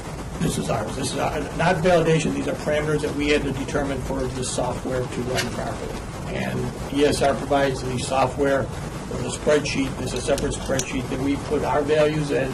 These are our observed drop-in. We do not have a lot of drop-in in our lab. Those are the observed values. When you calculate that within the spreadsheet, it will generate a graph and then these subsequent numbers, drop-in parameters, which are entered in. So, John, if you had a drop-in of 140 that came out, what would you have done? That would stay in there. The software would... would you still have done 2 PAT, or would you have done 3 PAT? If we observed it, well, yeah, we would have had to raise it up if it was higher. But we did not see any drop-in that exceeded that. No, I'm just asking. That 3 years down the road, you say, hey, I want to do this again, you have a 140. What do? I'm just trying to get a feeling for, to me, it looks like you ran all this stuff. You got a 97 and said, well, let's just do 2 PAT and that'll be good. I don't see how the data that you generated applied to doing the 2 PAT. I don't get it. You see that exponential curve there? Yeah. You need to have the IQ of Einstein to work out that exponential curve fits that data. But there's a whole lot of data below the 60 there. Can you see if you look at the actual drop-in list? So that actually models a probability of, like you say, 140. It would be a small probability. But it goes forever. So if you were to get a new machine, you would run through this again? Or if machine, if it's maintenance, would you do that again? How does that work? Significant change, if we change the CCD camera, we will have to check our settings. We run samples to redo our settings. And what do you have to do to do that? What body of samples do you need to run? We would have to rerun Model Maker to re-examine the variance and generate probably approximately about 100 samples, which is used for their Model Maker software to determine the variance. And what are these samples? Are these mixtures or these? No, it uses straight single source samples of varying dilutions. Model Maker does the calculations to determine the variance. And that's part of the Star Mix program. I dread having to do major changes on that instrument because it's going to be a lot of work. Yeah. More than we used to have in the past. And is that outlined in a procedure that you've written? ESR has a full procedure manual that, and they state that in there if there are major changes to the instrumentation, such as the CCD camera. I'm sorry, I said, is that in a procedure that you wrote? Did you answer that? No, because we refer in our manual to follow their guidelines, the manufacturer's guidelines. I don't duplicate in my manuals. Everything the manufacturer says, I just refer to that manual. That's part of the process. So then we determined with Model Maker variance and locus specific amplification using Model Maker, which is software provided by ESR. 94 single source ID plus profiles were generated. They did range from full to low level and partial profiles. We made illusions of that. Variance constants and locus-specific amplification effects were calculated and applied to the software's default values. We got a variance of 6.99, LSAE of 0.066 that is in the program, and that is not changed by an analyst. Could you just briefly let me know what that means? And is that similar to what other laboratories get? It actually is. ESR has a lot of different kits with it, and for ID Plus, our values are quite similar. So what does that mean? The variance is that variance value. To me, it's a little bit higher than some of the other kits that are out there, such as Global Filer or Omega kits have a little lower variance typically. But ID Plus we do know has variability. Anybody who's an ID Plus lab will curse it all the time with imbalance and things like that. So we know that happens. Yeah. So what's variance? What does variance mean? Am I allowed to answer? Well, if you don't mind, one of the thresholds for me is I want to make sure the lab feels confident to do the raise the hand thing, and this would be an opportunity. So. Variance is the amount that that is variability that is seen in a typical electropharogram. So the software needs to have this value that it uses in the formula when it calculates. So the variability in peak heights? It's related to peak heights, variability across the electropharogram. It takes in all of these considerations. The paper is quite complex. I've seen the output of it. It's a lot of numbers it puts out, and then it puts out final values that we then have to plug into a Excel spreadsheet to get the gamma distribution of it, which is what the final value is. So if there are new lots of the kits coming out, is that like a new lot of a kit? Does not affect it. So if there was a major change to the kit by the manufacturer, then we would have to rerun this, absolutely. If we change kits, then we have to do all new calculations with the new kit, because we would have, if we went from ID Plus to Fusion, we would have to do all over again for Fusion before we can use it for Fusion. There are going to be different numbers, so we need to know what it is under the conditions in our lab for with our 3500, our amplification, and the way we do business in Erie County. And then it uses that for its model. It uses the values as part of its model calculations. Yeah. Just one quick blurb about LSA, the locus-specific amplification. The locus-specific amplification effects is really, there's variability at each locus that we know, and it varies. And that's the value that StarMix uses. That's really all I can say about it. I'm sorry. So, what is varying at, what is the locus-specific amplification effects, like stochastic amplification level? Yeah, there's or? different stochastic values. As you look at the higher molecular weight markers, there's different effects there. If you're working with lower template, you'll have more imbalance and things like that. All of those factors are considered when Maker is running. Are there criteria that you have a laser go down and replace it, you go ahead and do your testing? Are there criteria that you assess this such that you say, hey, I'm happy, or whoa, something's not quite right, that raises a red flag concerning these numbers? With our settings. Right, so we looked at previous, because ESR has looked at numerous kids from different labs and with different instrumentation. We did compare our values to them, and we saw that they were reasonable with any of these other instruments we're also seeing, because there is variability.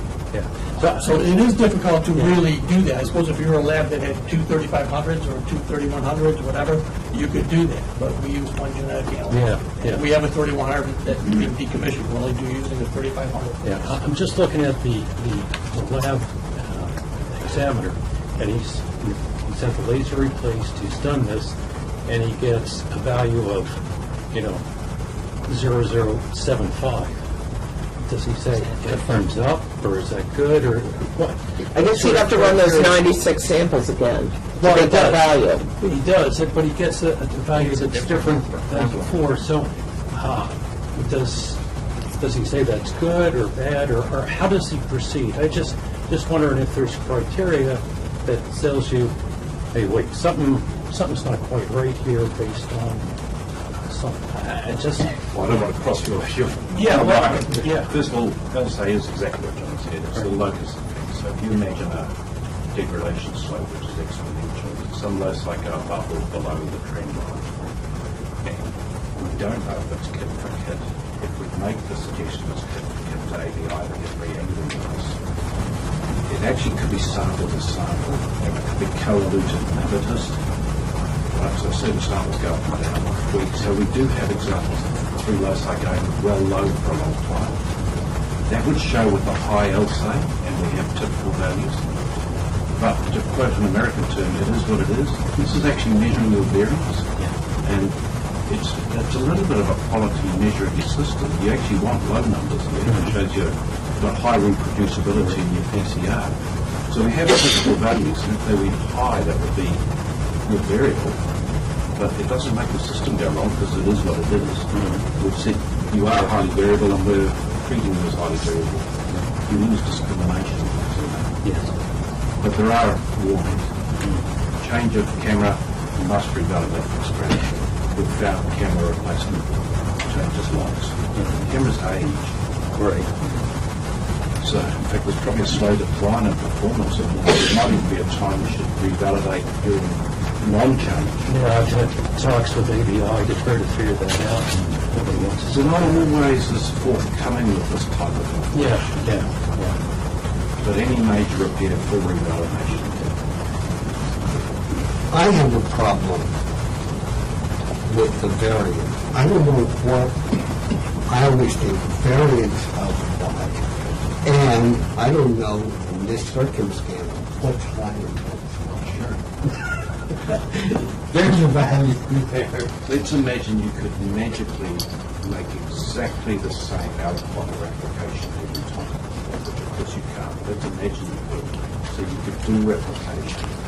That variance is the variance of the p times. So the units are RFU? The units are RFU? The units are RFU squared because it's a variance. So standard deviation is the square root of that. Okay. And that's an RFU. What are the units for LSAE?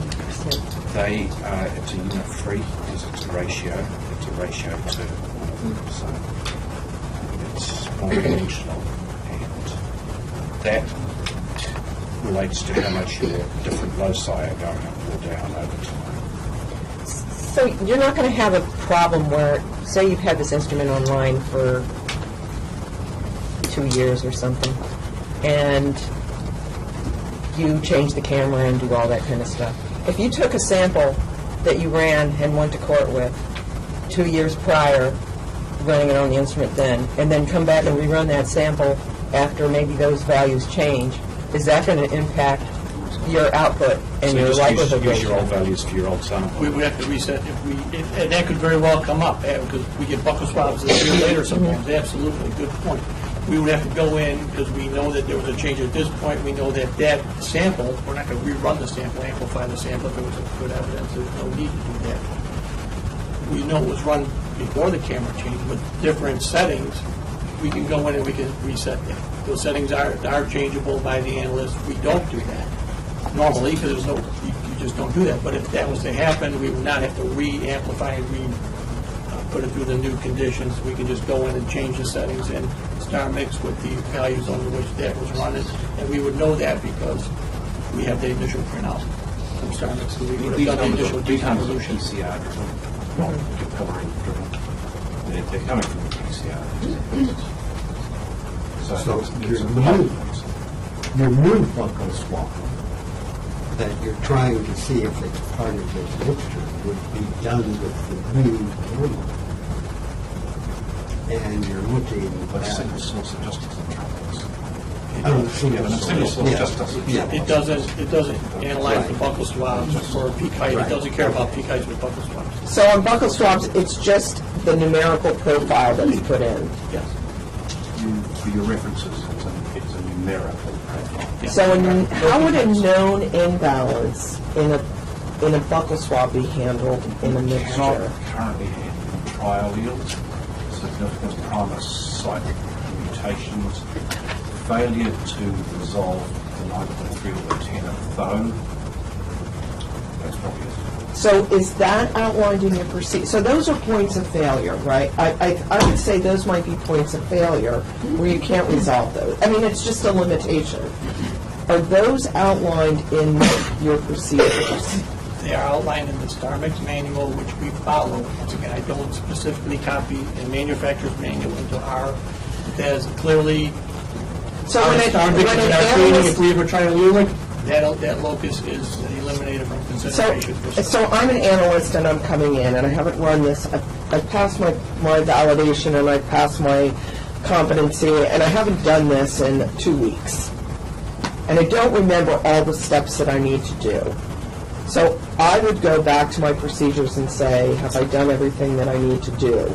Would they need to go back to the manufacturer's manual to do that? Is there, I would assume that if you have a single source profile and you have one of those situations, does either StarMix not allow that? Is there You a... can't put in a trial. Okay, so then that's okay. The imbalance, you could type in the numbers. Okay. You could type in an imbalance locus. You would either, it would either proceed normally or give you a false exclusion. Okay. The diagnostics would set off. So the primary diagnostic you've noticed was a high LR for each locus, except... So I should really, I want to ask the lab that. I mean, do you, that's what I'm Well, you're concerned asking about. a reference sample with imbalance. Yeah, you have a reference sample with an imbalance. But if the analyst is confident that this person is really a 10-11, even though there's imbalance, which we know happens, that's the reference sample profile. Well, we enter into StarMix when it's doing it uses references just for likelihood ratios, right? It doesn't look at peak height. It does not need to have the peak height for that reference sample. All it needs to know is the allele call and the base pair size. So it's going to have that information, whether there's imbalance or not, if the analyst feels that imbalance is... So that's a limitation. That might be a limitation in, you might get a false exclusion, is what I just heard. Well, so how would the not analyst be able... If the analyst, if GMapper says that there's a 10-11 and you look at the electrophotogram and you've got, and it's a ratio of 2 to 1, and that happens, and it is a correct call, it's a 10-11, we're going to put that in there into StarMix to calculate the LR. Once again, when StarMix only uses peak heights when it is doing the deconvolution part for casework samples. For reference samples, because they're not imported in, because it doesn't care about that. It doesn't need that to do a likelihood ratio. It just wants to know what alleles are in this known Right. to compare to what Right, is already but- deconvoluted. Right, so I think we're talking about mixture interpretation. Okay. In balance with mixture interpretation. Yeah. I actually just want to interrupt for a second. I apologize. We spent a lot of time on this, and what I wanted to do is kind of refocus you, because I'm sensing that this is not going to be resolved today. So what I was wondering is if I could broaden this a little bit with your understanding, because I think STRMX is not just coming to Erie County. I think Onondaga County is also looking to adopt it. And I guess what would be helpful, and again, I'm not trying to minimize any of the questions that are being asked, is to give the lab some specific guidance as to what internal and developmental material is needed, so that way we can have them comply, because, you know, they're trying to comply, they're trying to give you guys what you want. Yeah. But I think there's a lack of understanding of what that is. So what I was kind of hoping is maybe if it's possible for the next 5 minutes and sort of curtail it at that point, because there's other agenda items that need to get to. I don't know if Dr. Corrado has anything to add just from her experiences of what's going on. Sorry to call you on the carpet for it. No, I would just say, I think, you know, I read through some of what I was able to with John's presenting, and we've had the training, we're also trying to implement we're just starting our validation, but I think the point is, there are guidelines for what's required for developmental validation. There are guidelines for what's required for internal, and I think the Erie County Lab believes they have met those, and I guess that's what I'm hoping to do. So if there's additional information that the labs need to provide, because I think the problem is there are not currently guidelines. There might be other things that you think should be done, but we don't know what those are. So you need to tell us specifically if there's something additional you need us to do. Because I don't really think it's fair to the lab to just keep coming here and getting, more questions, and we're trying to do the right thing and get this thing online. So I would just ask if there are things in writing that you think you want additional to what they provide, or that's above and beyond the current standards, please just let us know so we can try to use it. I think that's totally fine. Yeah. Yeah, and I think Because I don't want to curtail what your questions and your interrogatories, but also I want you to start thinking of this as more than just the Erie County. This is a probabilistic genotyping methodology that is being adopted by now clearly one in front of you, potentially two, potentially more. And there's other probabilistic genotyping software that has been reviewed and approved by the subcommittee. So it's not a foreign concept to it, but I guess what I want you to do is be able to do your due diligence, but I'm just sensing that it's not going to happen in the next 4 minutes. But the other problem, right, that true allele was approved here, right? And I think that the degree of critical assessment that you're making now, I'm not sure was made then. And that may be something you may want to give some consideration to, because I hope you know that it was approved by a court saying that it was generally accepted in the scientific community because it was approved here. And so the kinds of questions and by the way, the kinds of questions that you're asking now, and the vagaries, to be honest, about what is internal validation versus other kinds of validation, which is a fair complaint by the labs, right? That is something that is being resolved nationally as well.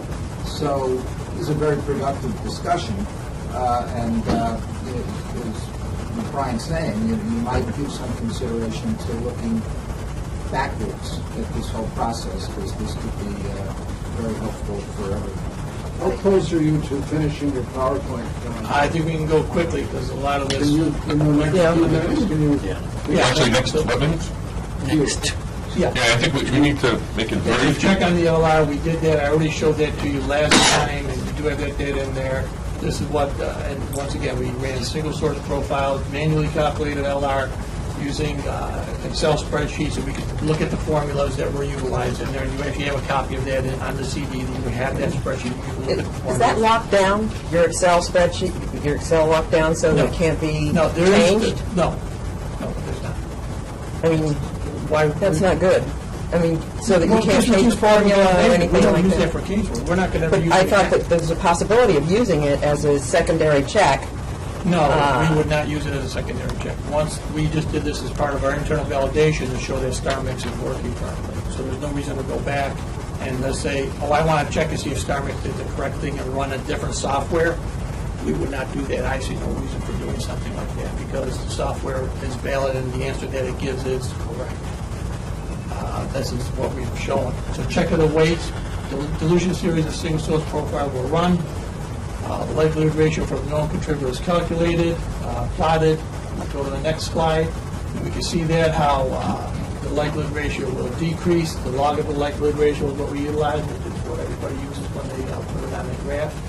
And it will decrease as temperature decreases. And this is, once again, it's intuitively correct. It's showing that the software is intuitively correct. Keep going. We want to get to the proper one. Additional weight testing. 2-person mixtures are run at varying dilutions. Run through star mix with the following hypotheses. The log of the LR was plotted against the mixture ratio and number of interpretable loci that an analyst would know. Okay, check that. Go to the next slide. These are the results. Actually, the number of interpretable loci that star mix called. I'm sorry, not the analyst called. So we look at that, and this is a star mix as a not, and we're not going to use star mix to deconvolute a profile report a single source. Okay. Next one, same thing. We did 3- and 4-person mixtures, and these are the mixture profiles that you have in your electrophorograms. And we get the same valid results, which once again are intuitively correct when we run the LR. Next slide. Reproducibility, MCMC was tested, and we know MCMC is variable. Next slide. We ran it, and this just shows the variability, but it does show that there is variability with MCMC, but it is within a range. And we can live with that. We are not going to run MCMC twice if we get an LR. The LR, we run it once and it gets reported. If there's an issue and we have to run more iterations because there's some quality issue, then that's a totally different issue. Case samples, and this is really the important slide that I wanted to get to and go over with you. 78 case samples were analyzed. Adjudicated cases, the analysts were told to use 2, 3, 4-person mixture samples with known buccal contributors that we had from the case. Next slide. Mixtures were visually compared by the analyst, which would be our normal process. Against a suspect sample using established protocol, we had 3 possible outcomes in our lab: cannot be excluded, inconclusive because of the CPI issue, or excluded. Okay. Result summary. And this is slightly different. I do apologize. The original data that you were given with the result summary had a slight miscount in it. Didn't change that significantly. 33 of 34 samples in which the suspect could not be excluded by the analyst returned a log LR of greater than 5, remaining 2, the log LR of around 2. 30 of 33 inconclusive profiles, and these are really the important profiles, problems that we have in our lab, these samples that we cannot report any type of opinion on. 30 of 33 inconclusive returned a log LR of greater than 1 and would be reported as cannot be excluded with a qualifier and probably the table added at the end. 3 inconclusive profiles returned a log LR of 0 and -1. And they would report it with star mix as he's excluded and favors the defense hypothesis. Absolutely. And 30 of 35 excluded individuals returned a log LR of less than 1.1. That's actually 13 is the actual number. Our remainder were 0 or negative values. Once again, in our practice, if the analyst visually excludes a person, it would not go through star mix. So we would not have that issue of, oh, I excluded it, but I ran it in star mix and it's a 1 in 10. That's not going to happen. It would not go through star mix. It was visually excluded, and there's valid reasons for the analyst excluding it. So it gets rid of that portion of adventitious matches from the kernel, which I think is very important for us to do. And this is just a visualization of that data. So really the important part right now in our lab, or the problem child in our lab, are these inconclusive that we do put out, and we do put out a lot of them because if they don't meet CPI criteria, we would now be able to report it out and offer an opinion that can be utilized. Hey, John, just speaking to that point, the inconclusive that you can report out, there are also going to be a lot of exclusions in there, right? There will be, yeah, there are a number that are excluded. And maybe Dr. Buckleton, you can speak to this, at least from what I heard from Mike Coble or John Butler from NIST, was the idea that the potential value of this has a lot with the exclusionary potential for those inconclusives. Because right now the CPIs are putting people it's lumping it into that inconclusive, and you say, well, we're being conservative, that's okay, we're just, we're not calling anything, but it's actually, and that way retaining information that's exculpatory. We actually would quite often get a blob well down on the negative for the inclusives. Go back to the previous slide a second, because you'd have, of your inconclusives, 3 profiles returned a likelihood ratio between 0 and -1. Negative likelihood ratio favors the defense hypothesis. It's not -1, is it? Pardon? Because you never go down. Logs. It- It's logs, I'm sorry. And so what would the likelihood ratio of those be? How would I translate that to this report? 1 and 1 between 1.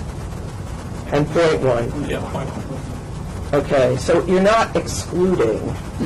our report would actually say he's excluded, and here's absolutely, I would exclude him. My report would say this individual is excluded, the likelihood ratio, it would be a negative likelihood ratio. We don't report the log, we report the actual likelihood ratio. I'd suggest excluded. Yeah. Come in a little lower. I mean, so at 0 you're going to exclude? Kenneth's thing, I call between plus 100 and minus 1,000 inclusive, and then I take to excluded. But this is, I think, this is so arbitrary. This is putting words next to numbers. How do you? Well, that's what's going on in the report. It is indeed arbitrary.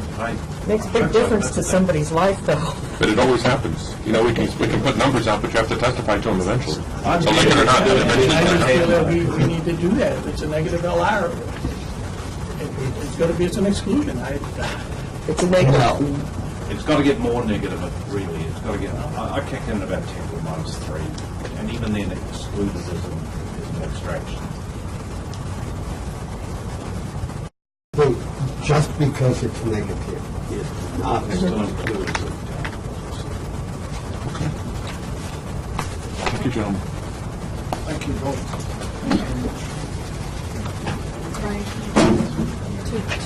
The orange thing, hit it twice. But he's not blanking. So, Brian and Gina, how can we proceed at this time to give guidance to John and the other labs in New York outside of this meeting today without having a quorum issue? Is there specific things that you guys have that you want either the developer or the lab to provide to show that this is valid? I think that's where we need to be with this. Do we need to think of these right now? Because that's going to take another 10 minutes. Or more.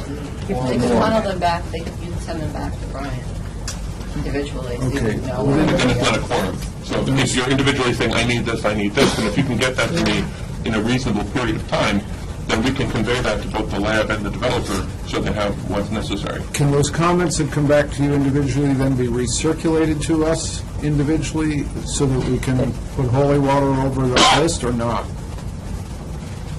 Well, to all agree, no, you can't do that. So I guess, are you saying you'd have a problem with what Dr. Sozer wants, or? Maybe. You'd say, Yeah, well, I guess we'll have to decide that change the now. wording. Well, I might think it's too much or not enough, and she might feel the same way about my comments. Without delaying this process that these labs have put a lot of effort into, how can we be most helpful to them? Then I guess you'll have to decide that now, and then, because, unless you're going to have another meeting between now and when you're Ask me, can't they, this is so crazy, why can't they just, if they're going to have an internet email discussion with each other? They can't do reserve that, that's having a meeting, so in that violates the open meetings law. Why can't we just amend the rules so that that becomes public? Because this It's is very hard for statutory. people to do. We've got to So change you these have to rules. change the It's crazy. statute. The open meetings law precludes email or telephone discussions. They could have a video conference if that's possible, but if absent that, they can't have a telephone conversation where there's a quorum or an email discussion where there's a quorum. So it's not a commission rule or a DNA subcommittee rule, it's a New York state law. So if we do it in different sets of three, we meet the law. I mean, to me, a discussion would be very helpful on focusing to make it as easy as possible for them to meet the So it's true, if criteria three of we you think. want to, create some group of three of you to decide that, then you can do that, but you can't all. So what about if we come up with what we think, what we want, send it to the office distribute it to three individuals, let them get together and talk about it. And then that goes back, and then it gets sent to three different. Because we have a video, like a Skype conference with all of us You together. can have a video conference that is public, so it has to be a public video conference. You just can't get on your own computers and meet. It would have to be broadcast, so we would have to have the ability to take that. The next meeting is when, Brian? May 20-something? May 29th. 29th. Does it encumber you, John, to put this on the agenda for that next meeting? To put on the To- to agenda, del- just does it come back delay and you? See what else you want us to do? Yes. Does it delay you inordinately? It does. I I'm sorry. would like to get it done, But it actually less does. than I think we're a ready to month. go, and we've given you Yeah. our data at the timeframe that you wanted it, early February, for you to review individually. And we've met all the guidelines that the manufacturer recommends for validation of it. It's been developmentally published, developmentally tested, published extensively, which was published much more than Trulio when it was first. Trulio papers, a lot of them came out after a lot of the subcommittee stuff happened. So I think Star Mix has exceeded the necessary requirements for any new method, and I can't do anything other than that, say anything on that to try to convince you that this is valid. We've been trained. Maybe we So can I do this. I'm sorry, because Dr. Batcher is playing, I'm not sure what the other travel arrangements are.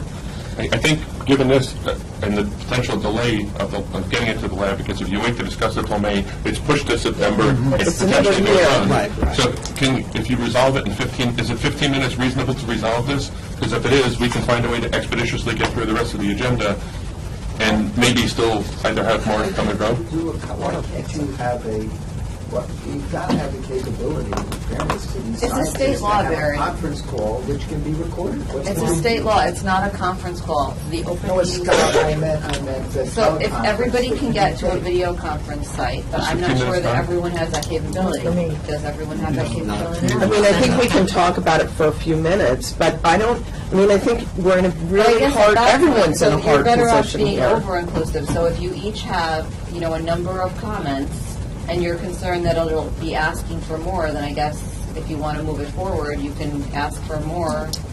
Well, let me make a suggestion that Eric, Amanda, and Ken have one teleconference together privately, doesn't meet the quorum requirement, and that Allison, Mark, and I have another one, and that we coordinate those two responses to Brian within 2 weeks' time.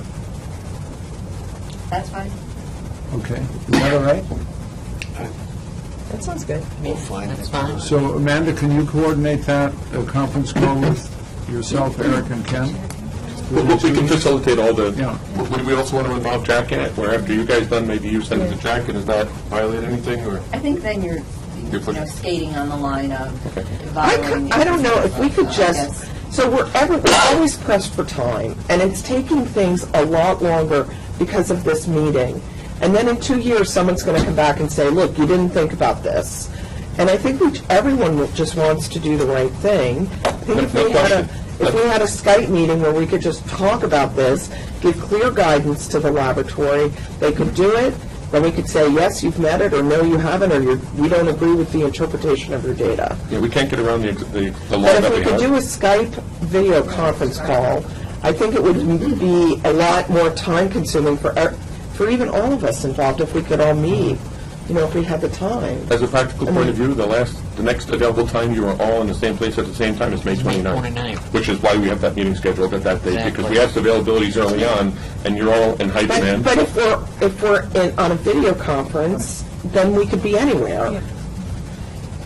And so if you all have that capability to get on a video conference, I mean, that we other have people the speak up. I don't we need have to- the capability to. Well, Skype, yes, I'm not sure what is involved. A video in conference site. Video conference. How about this? Just in the interest of time, we will try and facilitate the open public meeting of this, and again, there might be open public meeting notification requirements, et cetera, that we'll have to go through and see, and if not, we'll go as a backup plan of the 3 and 3.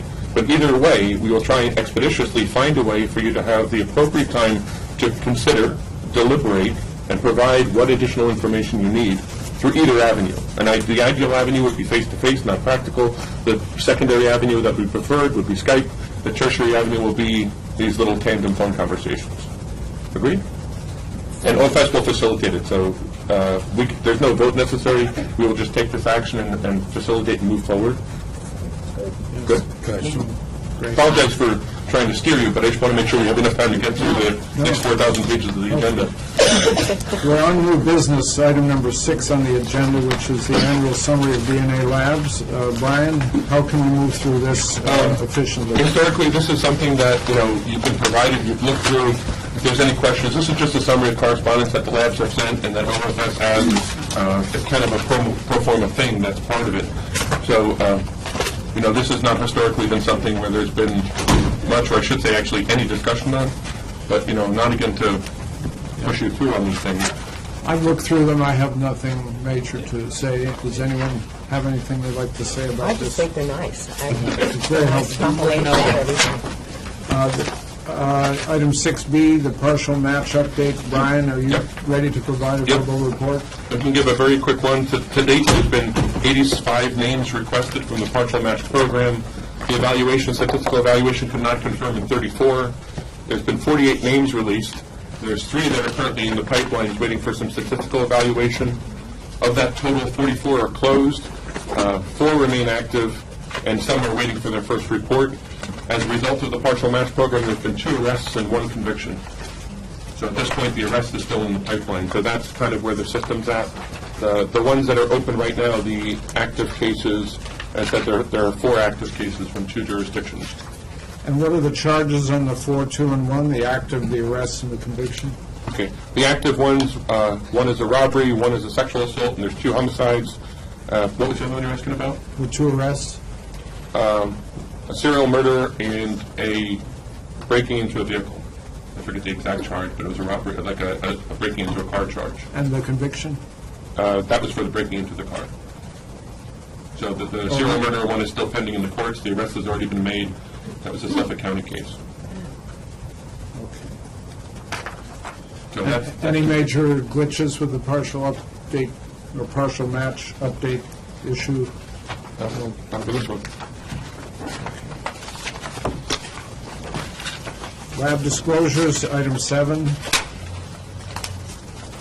There are a fair number of these. So there's 3 laboratories. There's the New York City OCME, the New York State Police, and the Suffolk County Crime Lab. So, OCME is first. do you guys have questions for him specifically? Have you had a chance to look through those? Yeah, it might be better at this time if you have specific issues, if you have them bookmarked, that we'll just call people up to address them based on the time. This is over. No, the OCME is closed. That's a closed issue. New York State Police. I just had one quick question for UCME. It's their sample that could be misloaded several samples or added key reagents, didn't add key reagents. The 2 seem a little different. There were several different issues that occurred with that particular test.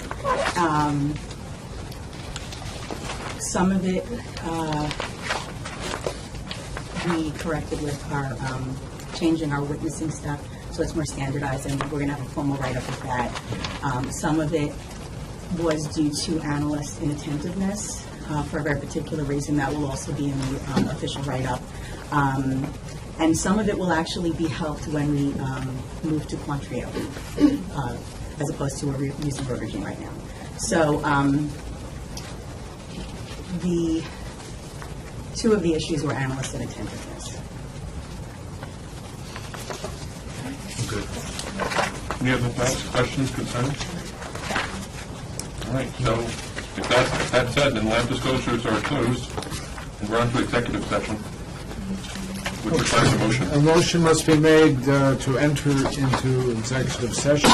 Do I have such a motion? I will make such a motion. Second. All in favor? Aye. All opposed? Okay, the video must be disconnected, please. Several labs about... Hold on a second. So essentially, I'm going to just help with this one, I'm sorry.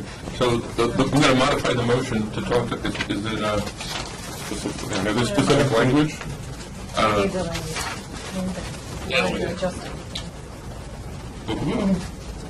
Discuss employment history of a particular person or matters leading to the appointment, employment, promotion, demotion, discipline, suspension, or dismissal or removal from a particular person. Sorry for interjecting into specific language. Thank you. So, that was my motion. Second. All in favor? Aye. All opposed? Carried. For the record, out of executive session, no action was taken during our closed executive session. I'd like to remind everyone that the next meeting date is May the 29th of 2015 at 9:30 in the morning. Correct.